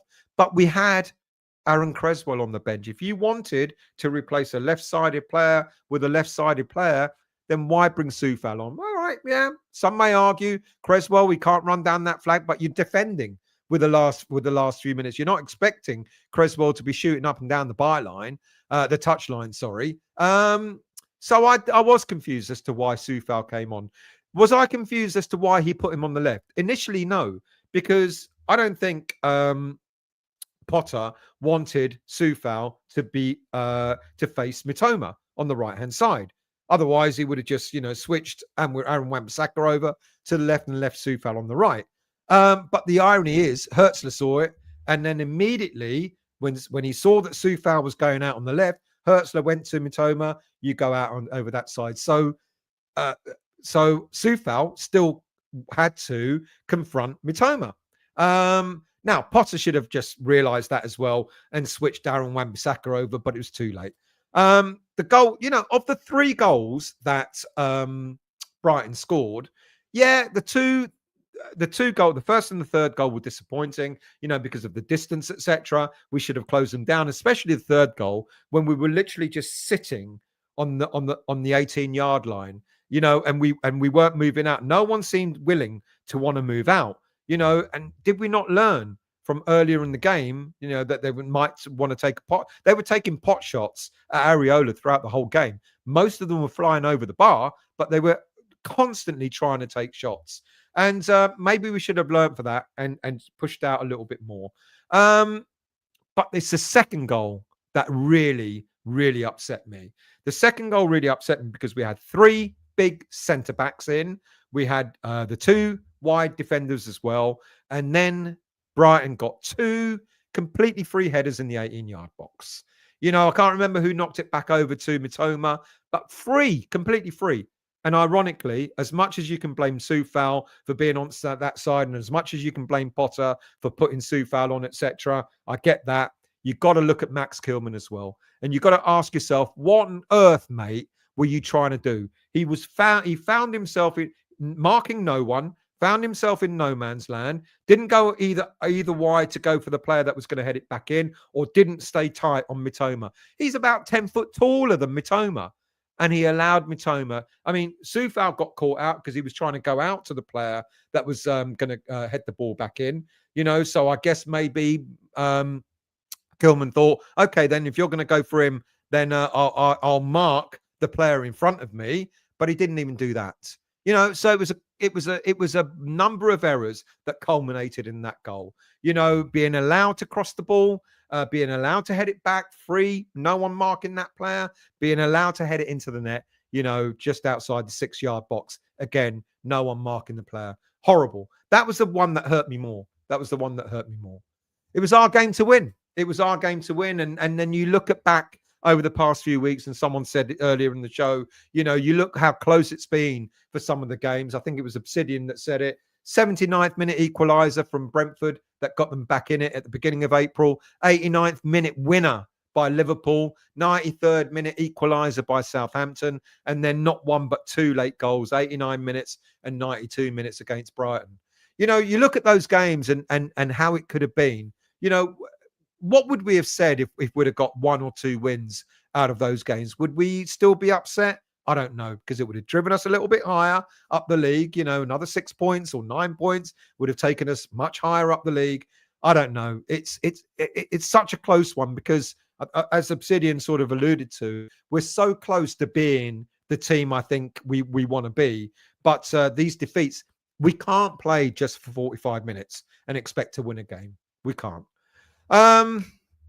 Number of errors, I don't know. Could have started with Fulkrug. Shouldn't have put Soufal out on the left. I get all that. But it's become a game of fine margins, isn't it? Anyway, we were sluggish again in the first half, and we can't afford to continue being sluggish in the first half. And I kind of suggested that in the preview, if we were going to be sluggish in the first half against Brighton, we'd probably already be 2-0 down. We were lucky that it was only just 1. So we go again. And we've really got to go again this coming Sunday, haven't we? When we play Spurs, we can't make the same mistakes again as we did. Right, comments, and then I'm going to go into the headlines. So let's scroll down and see what we have. Do forgive me, because now I know I'm 20 odd minutes behind on the chat. So I'm going to have to skip a few and try and get as many in as possible. Montana Nick, that Kilman signing was so awful. It showed in pre-season. Every time I see him play, I feel so down. Miss Smith, I'm glad I'm not the only one who's beginning to think about Kilman may not be the best signing ever. Miss Smith, Devon was the jinkiest hip merchant in the land, a slinky swivel fest of joyous audacity. Love all that description. Montana. Okay, now that Walker Peters is going to Fulham, what's our target for Wan-Bissaka's backup? It's interesting. I thought we were really going to go for him, but it seems not. Hammer it. Potter could have been embarrassed. All 4 stands booed as they walked off the pitch. Vonnie, is Hertzler switched? If Hertzler switched Mitoma to Soufal's side, why didn't Potter switch? Yeah. Agree. That's what I just said. Andrew, I really hope I don't have to suffer watching Ward-Prowse next season. Have mercy on us. You might have to watch Ward-Prowse next season. Nick, who's going to negotiate these and seal these deals? Well, we know Sullivan's going to be involved. We know that. We just got to be fingers crossed and hope he doesn't F up. Finn, world-class stadium so we can compete. 9 years later, we don't have a pot to piss in. Good point. Yeah, that's a good point. Obsidian, Bonnie, now I have images of Mitoma chasing Soufal around the pitch like a Benny Hill sketch. Who else have we got? I'm putting Kim Joe £1,000 on us getting relic. Ooh, don't do that. Don't do that, please. Victor, most of our cheaper signings have been our best signings. It's the big money signings in general that let us down. Craig Dawson, do you remember the absolute outcry when we signed Craig Dawson? What on earth is Moyes doing? You know, that second rate has been blah, blah, blah. And then by the end of it, we created a song for Dawson. You're right. Which is why, in a way, I'm not all that bothered about, look, Soufal. You know, how much did he cost us? 5 million, was it, or something like that? He's been a great servant as time's come for him to go. But it's usually the cheaper players that come out and play for the club. You know, the big name Charlies, you know, I just want to play for Champions League. And we're playing who next week? Liverpool. Oh, I'll turn up for that one. You can count on me. I'll turn up for that one. Oh, we got week after Southampton. Oh, Jesus. We're not even going to make Europe. What's the point? Andrew, I have zero faith that our recruitment won't be anything other than scattergun and gambles. I actually genuinely don't think it will be. Now, there will be a curveball. I'm no doubt about it. Sullivan's going to go to Potter. Oh God, decent forward for you. You know, I've been told he's mustard. You got to have him. You know, and like I'm hoping that Potter turns around and goes, no, fuck off, mate. I don't want him. You know, I've got our targets. These are the ones we want to go for. Agent Ancelotti, good evening to you. West Ham, 259 million last 3 seasons, transfer profit and loss. Compare that to Everton over the same period, plus 100 mil. Throdge, if we let managers sign some, Sully will sign some, we'll be in a relegation dogfight. Finn, no money in the summer, but we offered how much for Duran? This is it. Well, we offered it because we knew that they weren't going to accept it. Sharky, it's all right offering something that you know is not going to be accepted. You can offer anything you want. Lack of cash this summer being claimed by Sean Whetstone and other ITKs, the perfect excuse to sell star players. I don't care. I really genuinely don't care if we sell our star players, you know, and get players that want to play for the shirt. Genuinely, I do not care. You know, I might be eating my words this time next season, you know, but at this moment in time, you know, as we've just said, you know, some of the players that we bought in for a few mil have been far better for West Ham United. Bowen and Souček only cost, I think, 20 mil each, something like that. You know, and they've been stalwarts for the club. Soufal cost, 5 mil? Dawson only cost a few mil. It's when we go out and buy these big players who think after one season, well, no, I don't want to play for you. I should be playing for Liverpool now, or I should be playing for Arsenal. And, you know, I don't want to play for you anymore. That's what, and if we move away from that, that profile, that pattern of signings, I'm fine with it. Montana, still, I'm happy you've accepted Kilman as shite. I didn't say he's shite, but he's not as good as I thought he would be. I watched him closely when he was at Wolves, and guess what? Dawson made him look great. It's going to be interesting. If a Gerd comes back, if a Gerd wants to play for Potter and he comes back, not only am I going to be interested to see whether he comes back. What have I done those players? No, I haven't. They're the headlines, aren't they? It's going to be interesting to see if a Gerd does come back and wants to play for West Ham. When we go with the back four, whether he'll pick Kilman on the left or whether he'll pick a Gerd in the middle two. Frog wasn't OMG with the ECIG and now up to 20 mig with this shit show. I'll be injecting by Christmas. I'm not sure I get what you, but it's something about, I hope you're well. Whatever it is, I hope you're well. NWO, good evening, mate. I hope you're well. Thank you for joining. Andrew, no point keeping a player that doesn't want to be here, no matter how good. I completely agree. Hammer, can't see us wasting time and money on a keeper when we need so many other positions first, to be honest. I totally agree with that. I don't think a keeper is going to be a priority, no matter what many people think of Areola. Great shot stopper, can't command his box, can't. He wasn't like this when he first arrived.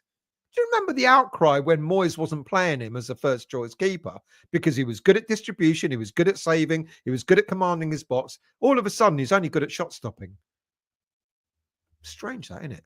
Sean, offer the Saudis a couple of camels to see if they take Cornet off our hands. Cornet, people, we still haven't sold him. He could be back next season. Vonnie, at the start of the season, Nigel reckoned we would finish 12th. And I remember thinking, no, we're better than that. How I'd love to be 12th now. Nick, 29 this year. Brighton would be selling Bowen at his peak value. Just saying, you want to go Moneyball, that's what it means. A Bowen sell. It could happen. If a club came in with a really decent offer for Bowen, I'm not talking about the miserly £51 million. It'd have to be thought about, wouldn't it? Montana, Stell, should we get the former Everton sporting director? He worked magic signing players for a skint Everton. He can work seamlessly with Potter and McCauley. Sullivan ain't going to do it.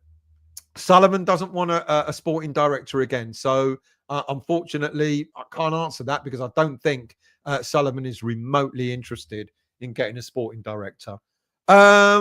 Usual. Grealish is bordering on being an alcoholic. We should definitely sign him.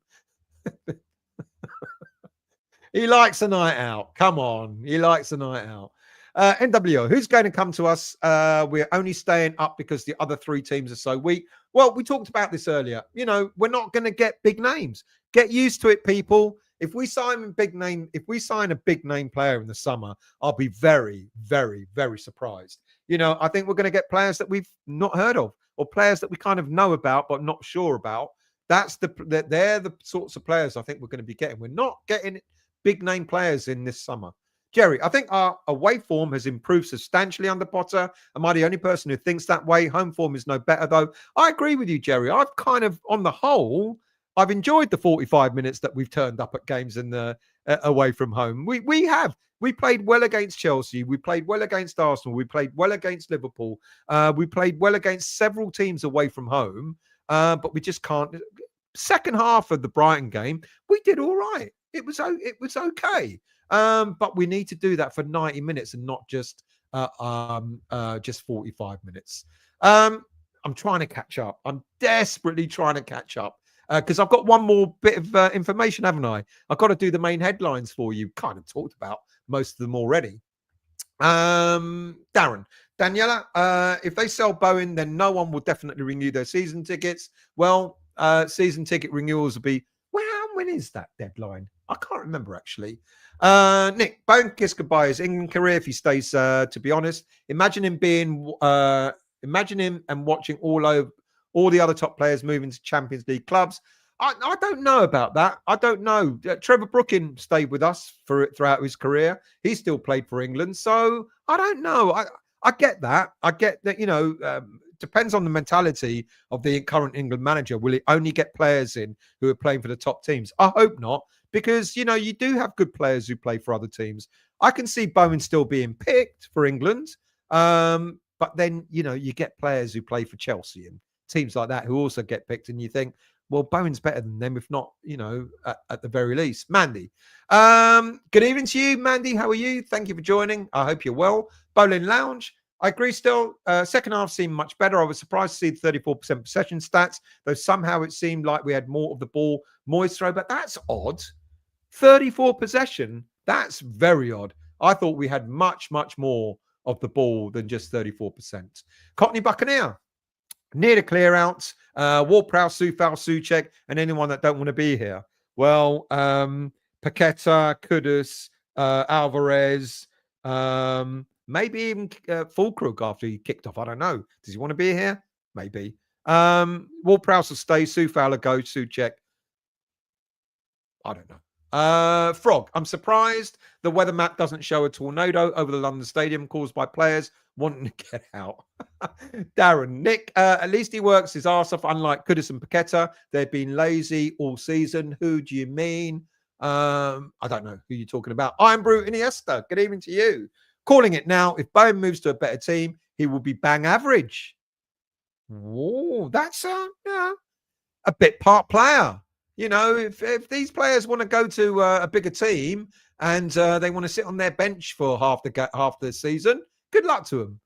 Steve, if we lose to Spurs on Sunday this season, we'll stink to a new low. I do agree with that.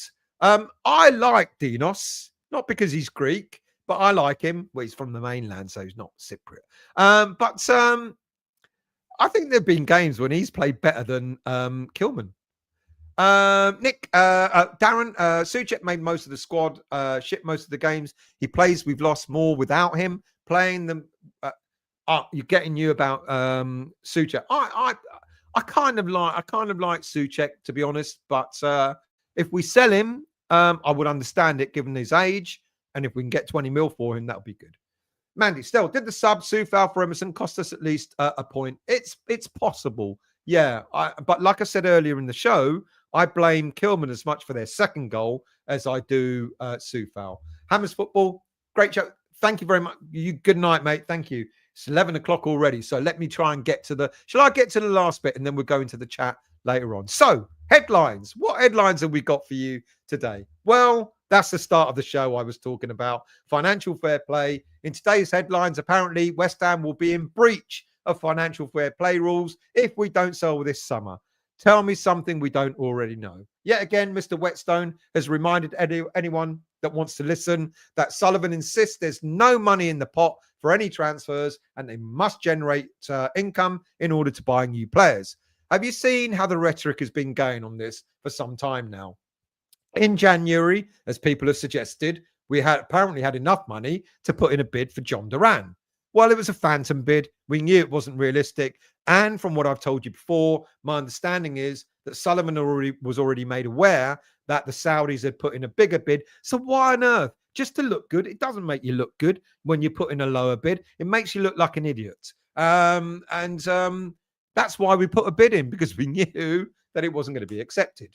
But anyway, we keep having it rammed down our throats that there's no money to spend and we've got to sell. So that throws up, who are we going to sell this summer? And it's gotten to a point now where up to around 20 players in the current squad have been rumoured to be leaving this club this summer. Now, clearly, well, I don't know. Clearly, are we going to sell 20 players? I can't see that. Look, we know we've got a number of players out of contract. We know we've got players that are on loan that are going back to their clubs.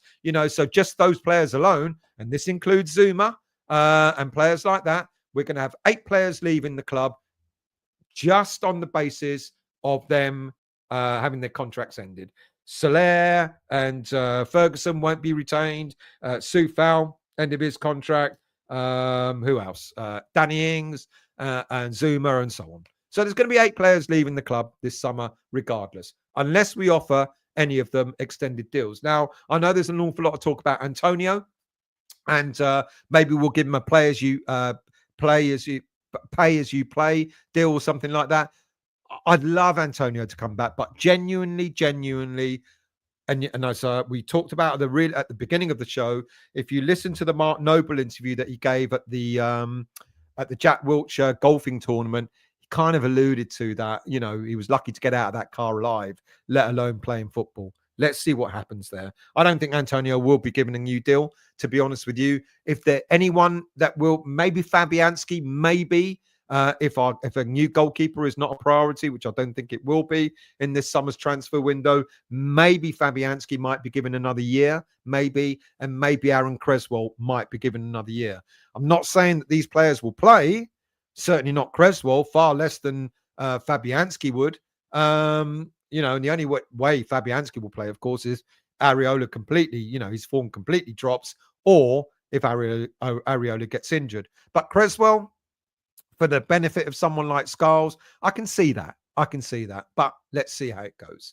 Of course, now we've had to now pay or agree the deal for John Tadebo's loan to be made permanent. Now, I didn't know this, but apparently that the original deal, obligation to buy deal, was the number of games, he was going to achieve a certain number of performances, and then that will trigger the obligation to buy.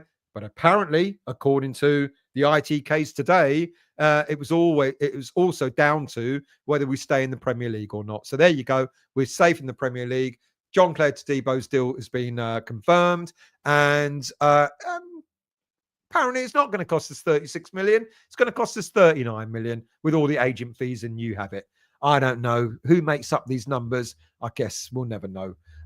So let's not forget, by the way, also that we've got no money to spend. Did I say that earlier on? But some social media columns are saying that we've definitely bought the Brazilian striker, Yuri Alberto.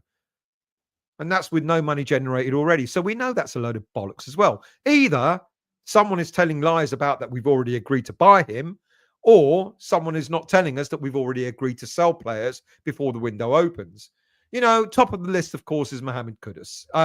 Many of us are now speculating that despite the £85 million release clause in his contract, don't forget, it's not just one release clause now. There are 3 different ones. 80 million if it's a European team, 85 million if it's a Premier League team, and 120 million if it's a Saudi team. Who makes this up? Anyway, so Kudus is top of the list. Do I think he'll go? Yes, I do. I do think he'll be sold. I think he will be one player that will be going this summer. Would I be upset by it? Like I said earlier in the show, I'd be upset if he's going to another Premier League club and then he starts smashing it. That's what will upset me. But, I think he is a player that is almost definitely likely to go. And then from the same outlet, what was it? Caught Offside. Claimed today. I mean, it's great. It's great.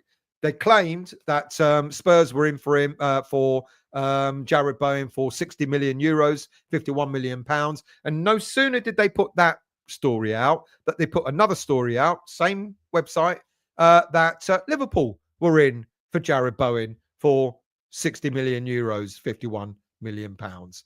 Come on. We're not going to sell Jarrod Bowen to anybody, let alone for that sort of money.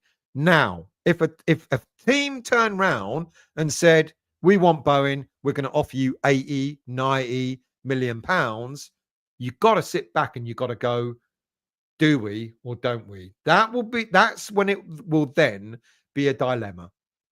It's been reported that Daniel Levy wants to take advantage of our pauper status and that we have to sell before we buy. And that's why he plans to make a £51 million bid.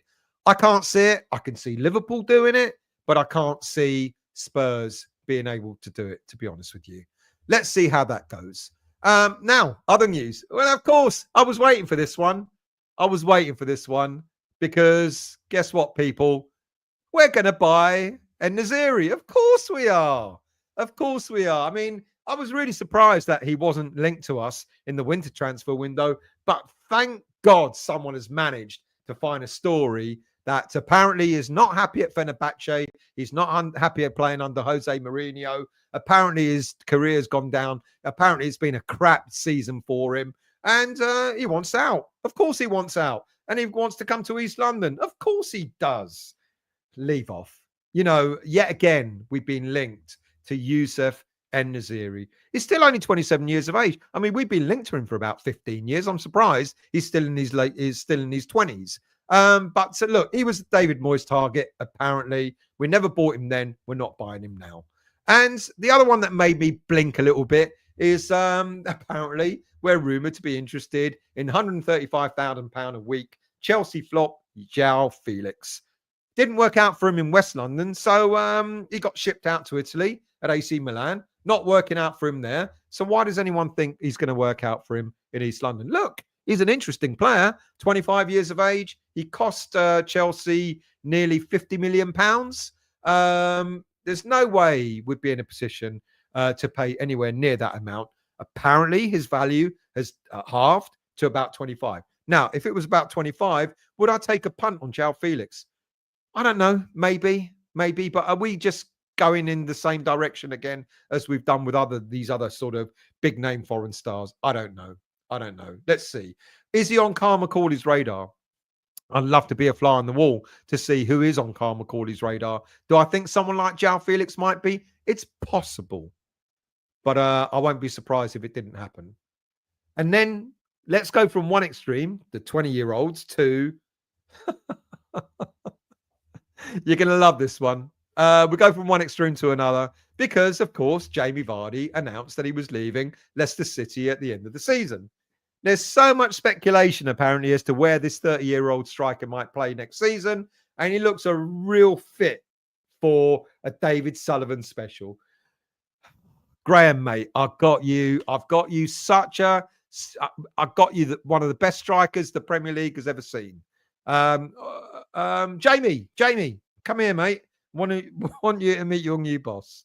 Look, 143 Premier League goals. Would he be any worse than any of the aged strikers that we bought at West Ham over the last few years? He's still fit, and he proved that against us when we played them back in November, where he scored the first goal, where he beat... Who was it he beat on the right-hand side? Can't remember. But he beat him for pace and scored. Look, I'm not advocating that we're going to go and buy Jamie or bring in Jamie Vardy on the free, but would it surprise you if it happened?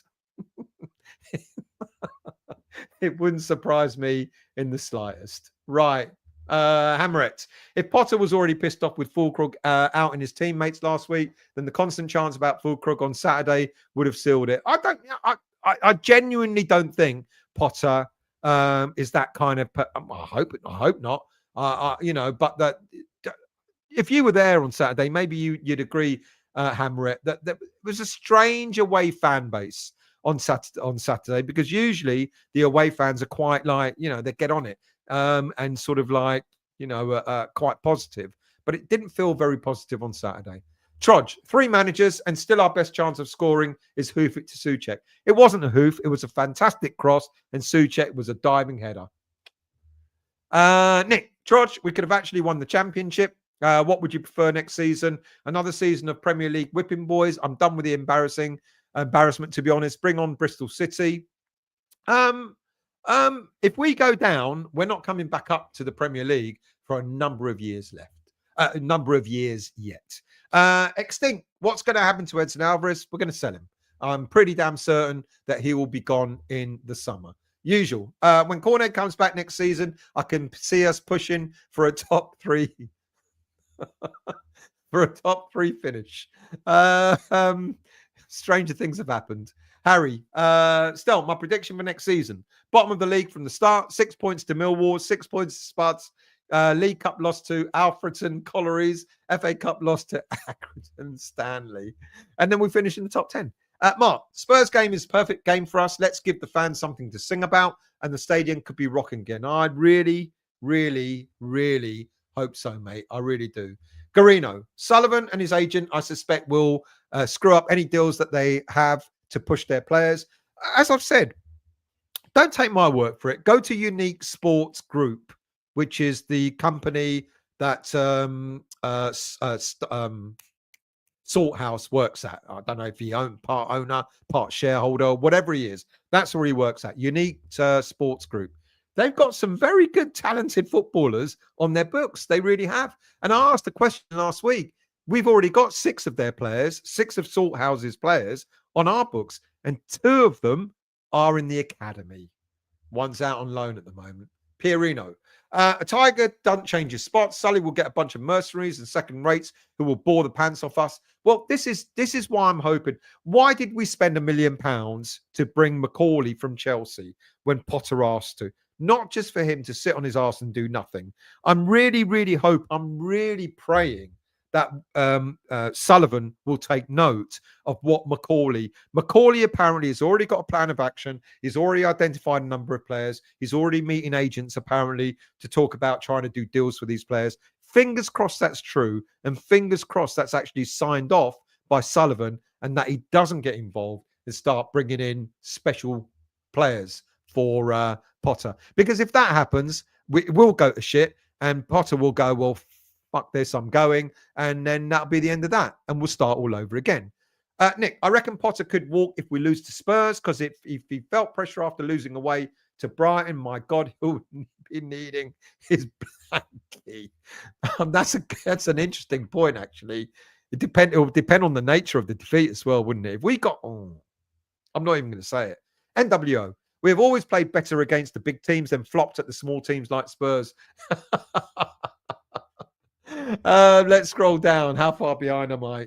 Yeah, quite a bit far behind. Paul, once this season is finished, we need to draw a line under it and move on to next season and fully get behind the new team. No more negativity, please. Oh, if only. GJ, it's been a while. I just don't care about football anymore. I don't even look forward to the weekend. My health is pretty bad now, so I guess football isn't a priority. Look, always health comes first, mate. Get yourself well, and you're absolutely correct. Football should be an enjoyment, not a chore. Extinct. But respectfully, don't want your players to achieve for better teams. Having that type of mentality would be better for the team, yes or no? Just want to see your opinion about players. Don't want our players to achieve for better team. No, of course we don't. We want them to achieve for us. We want them to do well for West Ham United. I don't want to see the likes of Kudus going to Liverpool and smashing it. And I don't know, Paqueta going to Man City and all of a sudden realizing that he can actually pass a ball without falling over it. I don't want to see that. Absolutely. Nick, poor bloke happy. He made 36 million for 7 games in charge of Chelsea. I'm in the wrong job. Victor, would you send Ward-Prowse back to Southampton in a swap for Taylor Harwood-Bellis? Is Taylor Harwood-Bellis really any better than what we've got? I'm really asking genuinely, because I don't know. He's in a team that's conceded about 5 million goals this season. So is he any better than what we've already got? Or is he one of those sorts of players that if he comes to a better team like West Ham, he can be better himself? I don't know. Was he the one? He was the one that Man City Academy, wasn't he? Iron Brew. I know he's had a nightmare at Spurs, but I feel like Ange is the kind of manager a lot of fans have been crying out for. Well, that's the irony. We cry out for Postecoglou, but look at what he's done this season. What did he do with the squad that we've got? Would he have done any better? Would you say the squad at Spurs are better or worse or on a par with West Ham's? And again, I'm asking the question seriously, because if they're on a par to West Ham, how would he do any better at West Ham this season with the squad we've got? There we go. Trodge, Taylor Harwood-Bellis is weak in the air. I think we've already got one weakness in Kilman. I think he's afraid to head the ball.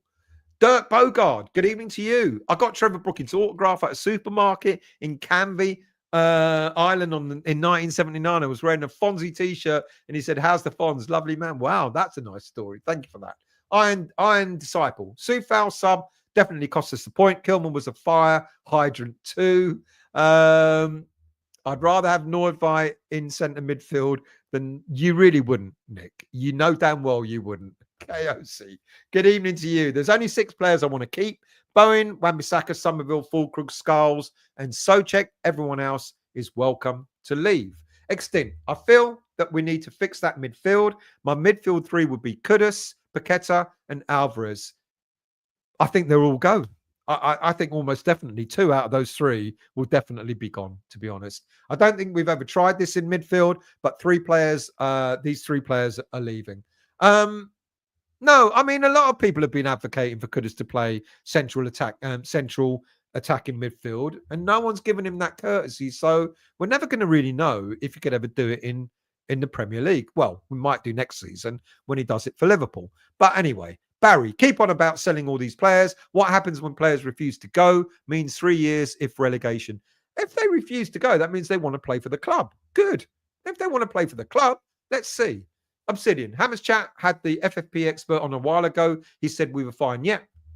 And that was, forgotten his name, Scottish sounding now, or whatever. I know the guy you mean. And Sean said to me, he hasn't got all the full details. He's only telling us what he sees in front of him without any classified information. I don't know. I know Sean knows people at the club, but I don't know how much he knows and how much the guy, the FFP expert knows. Dean, evening to you. Did we not say evening earlier? I can't wait for the return of Cornet and a Gerd being described as like new signings. Leon, that was 20 minutes ago. Who's saying what? You're going to have to ask me again further down. Zuma the cat killer. Well, you know, he didn't kill him, but my other half wasn't happy. Ironbrew. Scott McTominay making a mockery of the Serie A, yet the thought of signing him at West Ham was laughed off by fans. He's the midfielder. It's a really good point, you know. It's a really good point. Was he that bad a footballer? You know, you don't make it through the Man United youth ranks if you're crap. Nick, Anderson looked like bollocks for Lazio when he went back. He did. This is how a manager can make a player play or not. Anderson, for us when he first arrived, first season, was superb. Then the second season wasn't so great. And then Moyes came in and Anderson just fell away. And then he went away to... as you said, Lazio, was it Lazio? And he was absolutely superb there. And then we got rid of him for absolutely nothing. Harry, Haller was scoring for fun in the Champions League when he left us. It's the one player I maintain to this day. Everyone kept talking about his attitude because he didn't smile when he scored. It's just the way he was. He was one of our best players, strikers that we had. We screwed that one up badly. GJ. Could we raise a few quid for a rebuild? Let's go again. We have some awesome youth players. I sell Kilman, hopefully Paquetá, but he's a £25 million player, and a number of other. Wani is a Wani, and a number of others. Wani, I don't know who Wani is. You're going to have to explain. I'm sorry, I didn't get that one. Gaz, I'm fed up with people sticking up for the board and this crap manager. Stop believing this crap that gets fed to the media mouthpiece. They want us fans to be divided. We do a good job of that ourselves as well. Gaz again. Sell the players and we'll be back to only buying has-beens. Not many new fans will remember those times, so I hope they're happy when they hound out our star player. No one is hounding out anyone. You know, but if a club comes in and goes, I'll give you 80 million for him, I'll give you 70 million for him, I'll give you 50 million for him, you're going to go, yes, I'll take it and let's rebuild. I don't want players that don't want to play for West Ham. It's as simple as that. You know, and it feels to me that there are some players in the squad, you know, we bought them at a time when we were offering European football, and we bought them at the time because that was the attraction, and I got that. And now we don't offer European football. I don't know how many of these players honestly want to go. I don't think anyone is hounding them out.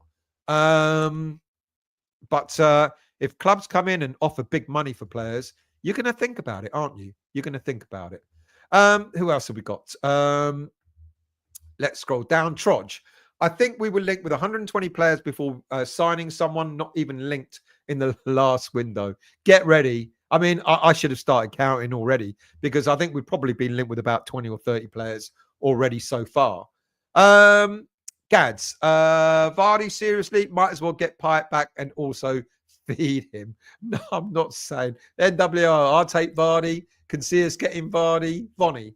Forest didn't care about FFP. They breached it last season, took the risk of points deduction, and still held on to the players they bought to breach the rules. In our case, we'll probably be relegated. You know what? You're absolutely correct. And I know Nigel alluded to that, didn't he? The last time we did a Friday night show. He said they just took it on the chin. They took the hit because that meant they still kept the players. Look at them now. Look at them now. KOC. Honestly, if Paqueta goes, I'd take Felix for 25 to 35 to 30 million. Good creative player with his prime ahead of him. I won't lie. I haven't seen enough of him to really know. So that's why I don't have much of an opinion. But I'll take your word for it. Gary, good evening, mate. I hope you're well. Thank you for joining. Hammerit, Stell, it came across. Potter was at the start of losing the away fans for Sean at Brighton. It felt that way, didn't it? It felt that way without a doubt. It definitely did.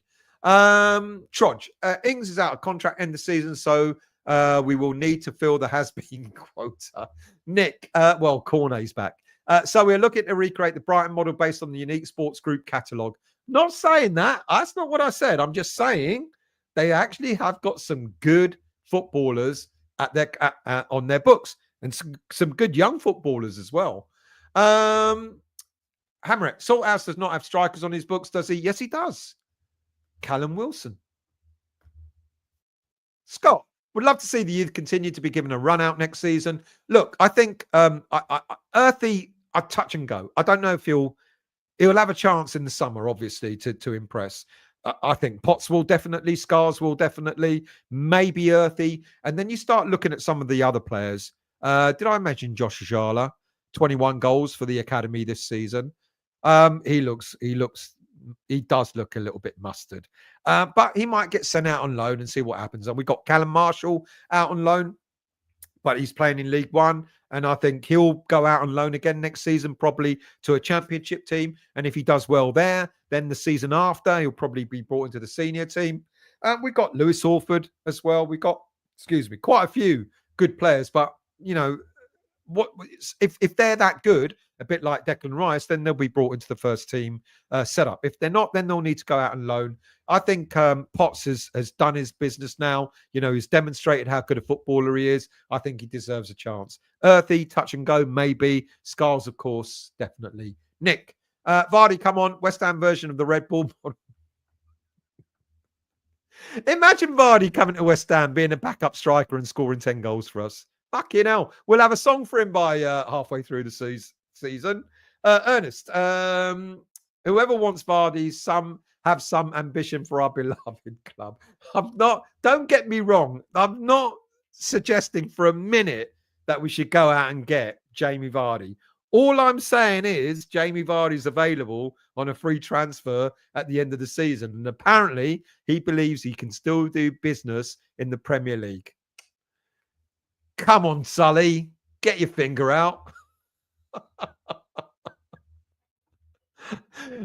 Gary, we'd get we'd get someone like Ange who plays more entertaining football, and then the fans, what?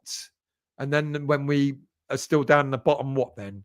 Trudge, Karim Kanate or Shea Adams are the only ones HH for strike. Oh, it's Shea Adams on his list.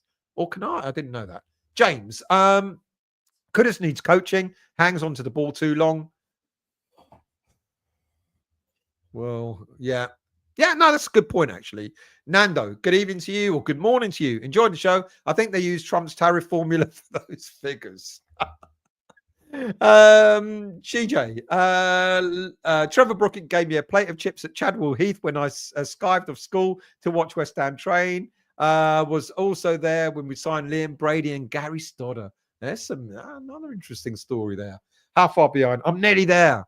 Sean, now that we've missed out on Walker Peters and Terence, I keep calling him Terence Trent Arnold.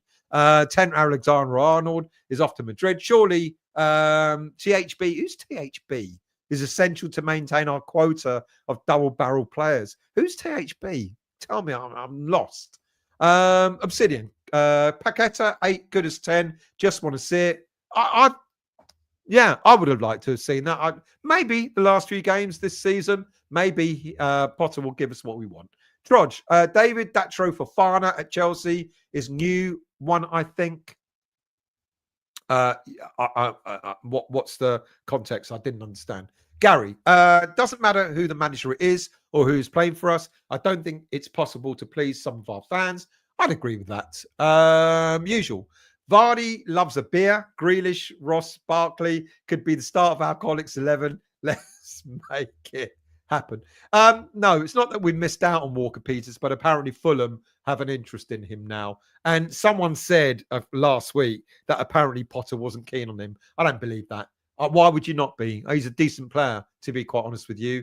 Clive, what a great effort, viewers. 126 likes on behalf of...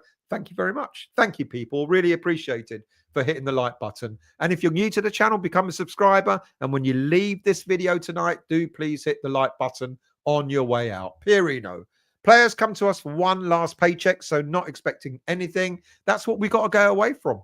Sailed away, Hamret. The ship is the bottom of the ocean, rotting away, never to resurface. Sean, off to Fulham, allegedly. Nick, have a look at Moyes' last 9 games, same as ours. Had his bounce now, back to Dyche levels. Yeah, see, we knew it wasn't going to last at Everton, so there you go. Might get him in Europe next season, but let's see. Daniela, thank you. All negative, the other channels trying to divide the fan base. Shame, as we are all hammers from Ernest. Gads, there's a difference from not wanting to play for the club and not wanting to play for a manager. Not wanting to play for 3 managers in a row, though? 3 managers in a row. I don't know. I think there's a lot of players that just don't want to play for West Ham. Scott, Alvarez, Soufal, Kudus, Paqueta, Rodri, Fabs, Emerson, Soler, all gone in a month. Alvarez, yeah. Soufal, yeah. Kudus, possibly, yeah. Paqueta, possibly, yeah. Rodriguez, yes. Fabianski, maybe. Emerson, I don't know, actually. And Soler, yeah. Let's scroll down. Who else have we got? Scott, expect a keeper, 2 midfielders, a centre-back, and 4 youth coming in. I don't expect a keeper. I expect at least 3 midfielders. I expect at least 2 centre-backs and maybe 3 youths coming in. Maybe. Sean Kelleher from Liverpool would be a great signing. But I think a bit like Delap from Ipswich, there's going to be a long queue of Premier League clubs after those 2 players. Who else have we got? Trodge. GJ, I lived in the same road as Frank Lampard and Alvin Martin. We should be getting Nigel on here. He'll have a whale of a time talking to you guys. Let's scroll down. I'm nearly there. Robin. Dan Happ, Orient skipper, miles better centre-half than any of the shite at our club. 6'6", a monster to have in our defence. Not a name I've heard of, to be honest. Thank you for that one. NWO. I used to jump the gates near the tennis courts to go fishing at 4 in the morning. Have we gone off piste? I think we have. Kent. We haven't had a youth striker come through nearly since Defoe, and he came from Charlton. So about time we had some luck in that department. Did I mention Josh Ajala or anyone? No, I thought I didn't. Scott. Hey, cheers all. It's hard to stay positive, but that's the West Ham way, to laugh when we feel like crying. You lot make it better. Thank you, Scott. Always appreciate you coming on as well. Much appreciated, mate. Trudge, NWO. No, those tennis courts is where I used to let Alvin Martin's dog crap. We've definitely gone off piste. Hamret, we've had a rough old time of it since the trophy win. Keep some hope, lovies. This window and next season could bring us some enjoyment. You never know. You never know. Gary, Nick, just watched South Park episode of Scientology. I haven't watched South Park for years. Now you got me wanting to watch South Park. Obsidian, Scientologist is a cross between a scientist and a sociologist. I don't know if that's true. I've got no clue. Sean, Drew Peacock at Birmingham, another monster centre-back. And that's where I'm going to keep it. I'm going to finish with Amaret. Great company for this live chat. Thanks for the show. As Spudgy has mentioned, give the channel a like and subscribe for free if you're new here. Thank you all. That's all right, James. You're here now, but I'm about to go. So thank you all for your comments. Thank you all for your input. Thank you all for taking part, etc., and having your say. That's the important thing, because like I keep saying, and it sounds like a cliche, if it ain't with your comments, then it's not a show. Have a great week. Don't get stressed. It's only Spurs on Sunday. I think I might, for the first time, get absolutely hammered before the game starts. So if it is a shit show, at least it's a bit blurred. It won't be that bad. Have a great week, everyone, and I'll see you all very soon.